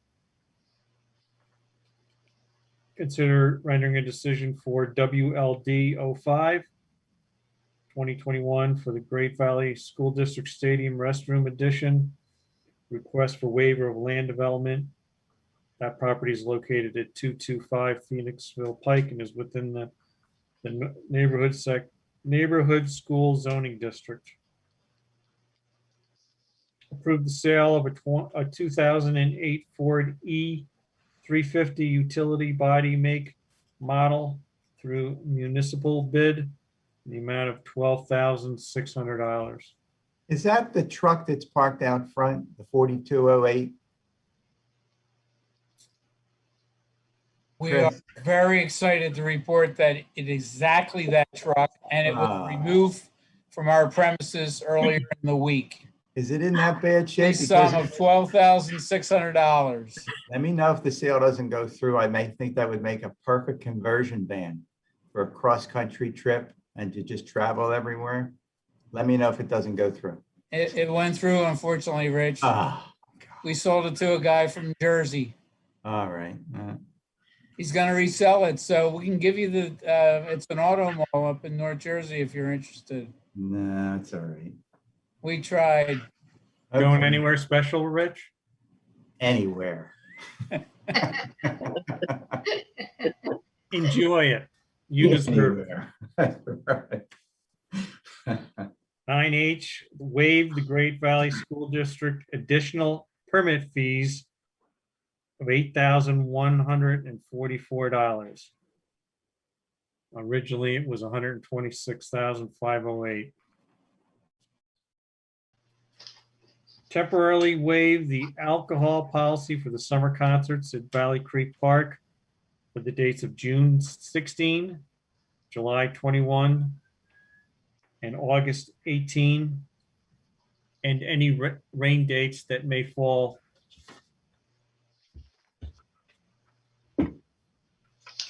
Approve the agreement with the Locust Lane Brewery for summer concerts in Valley Creek Park.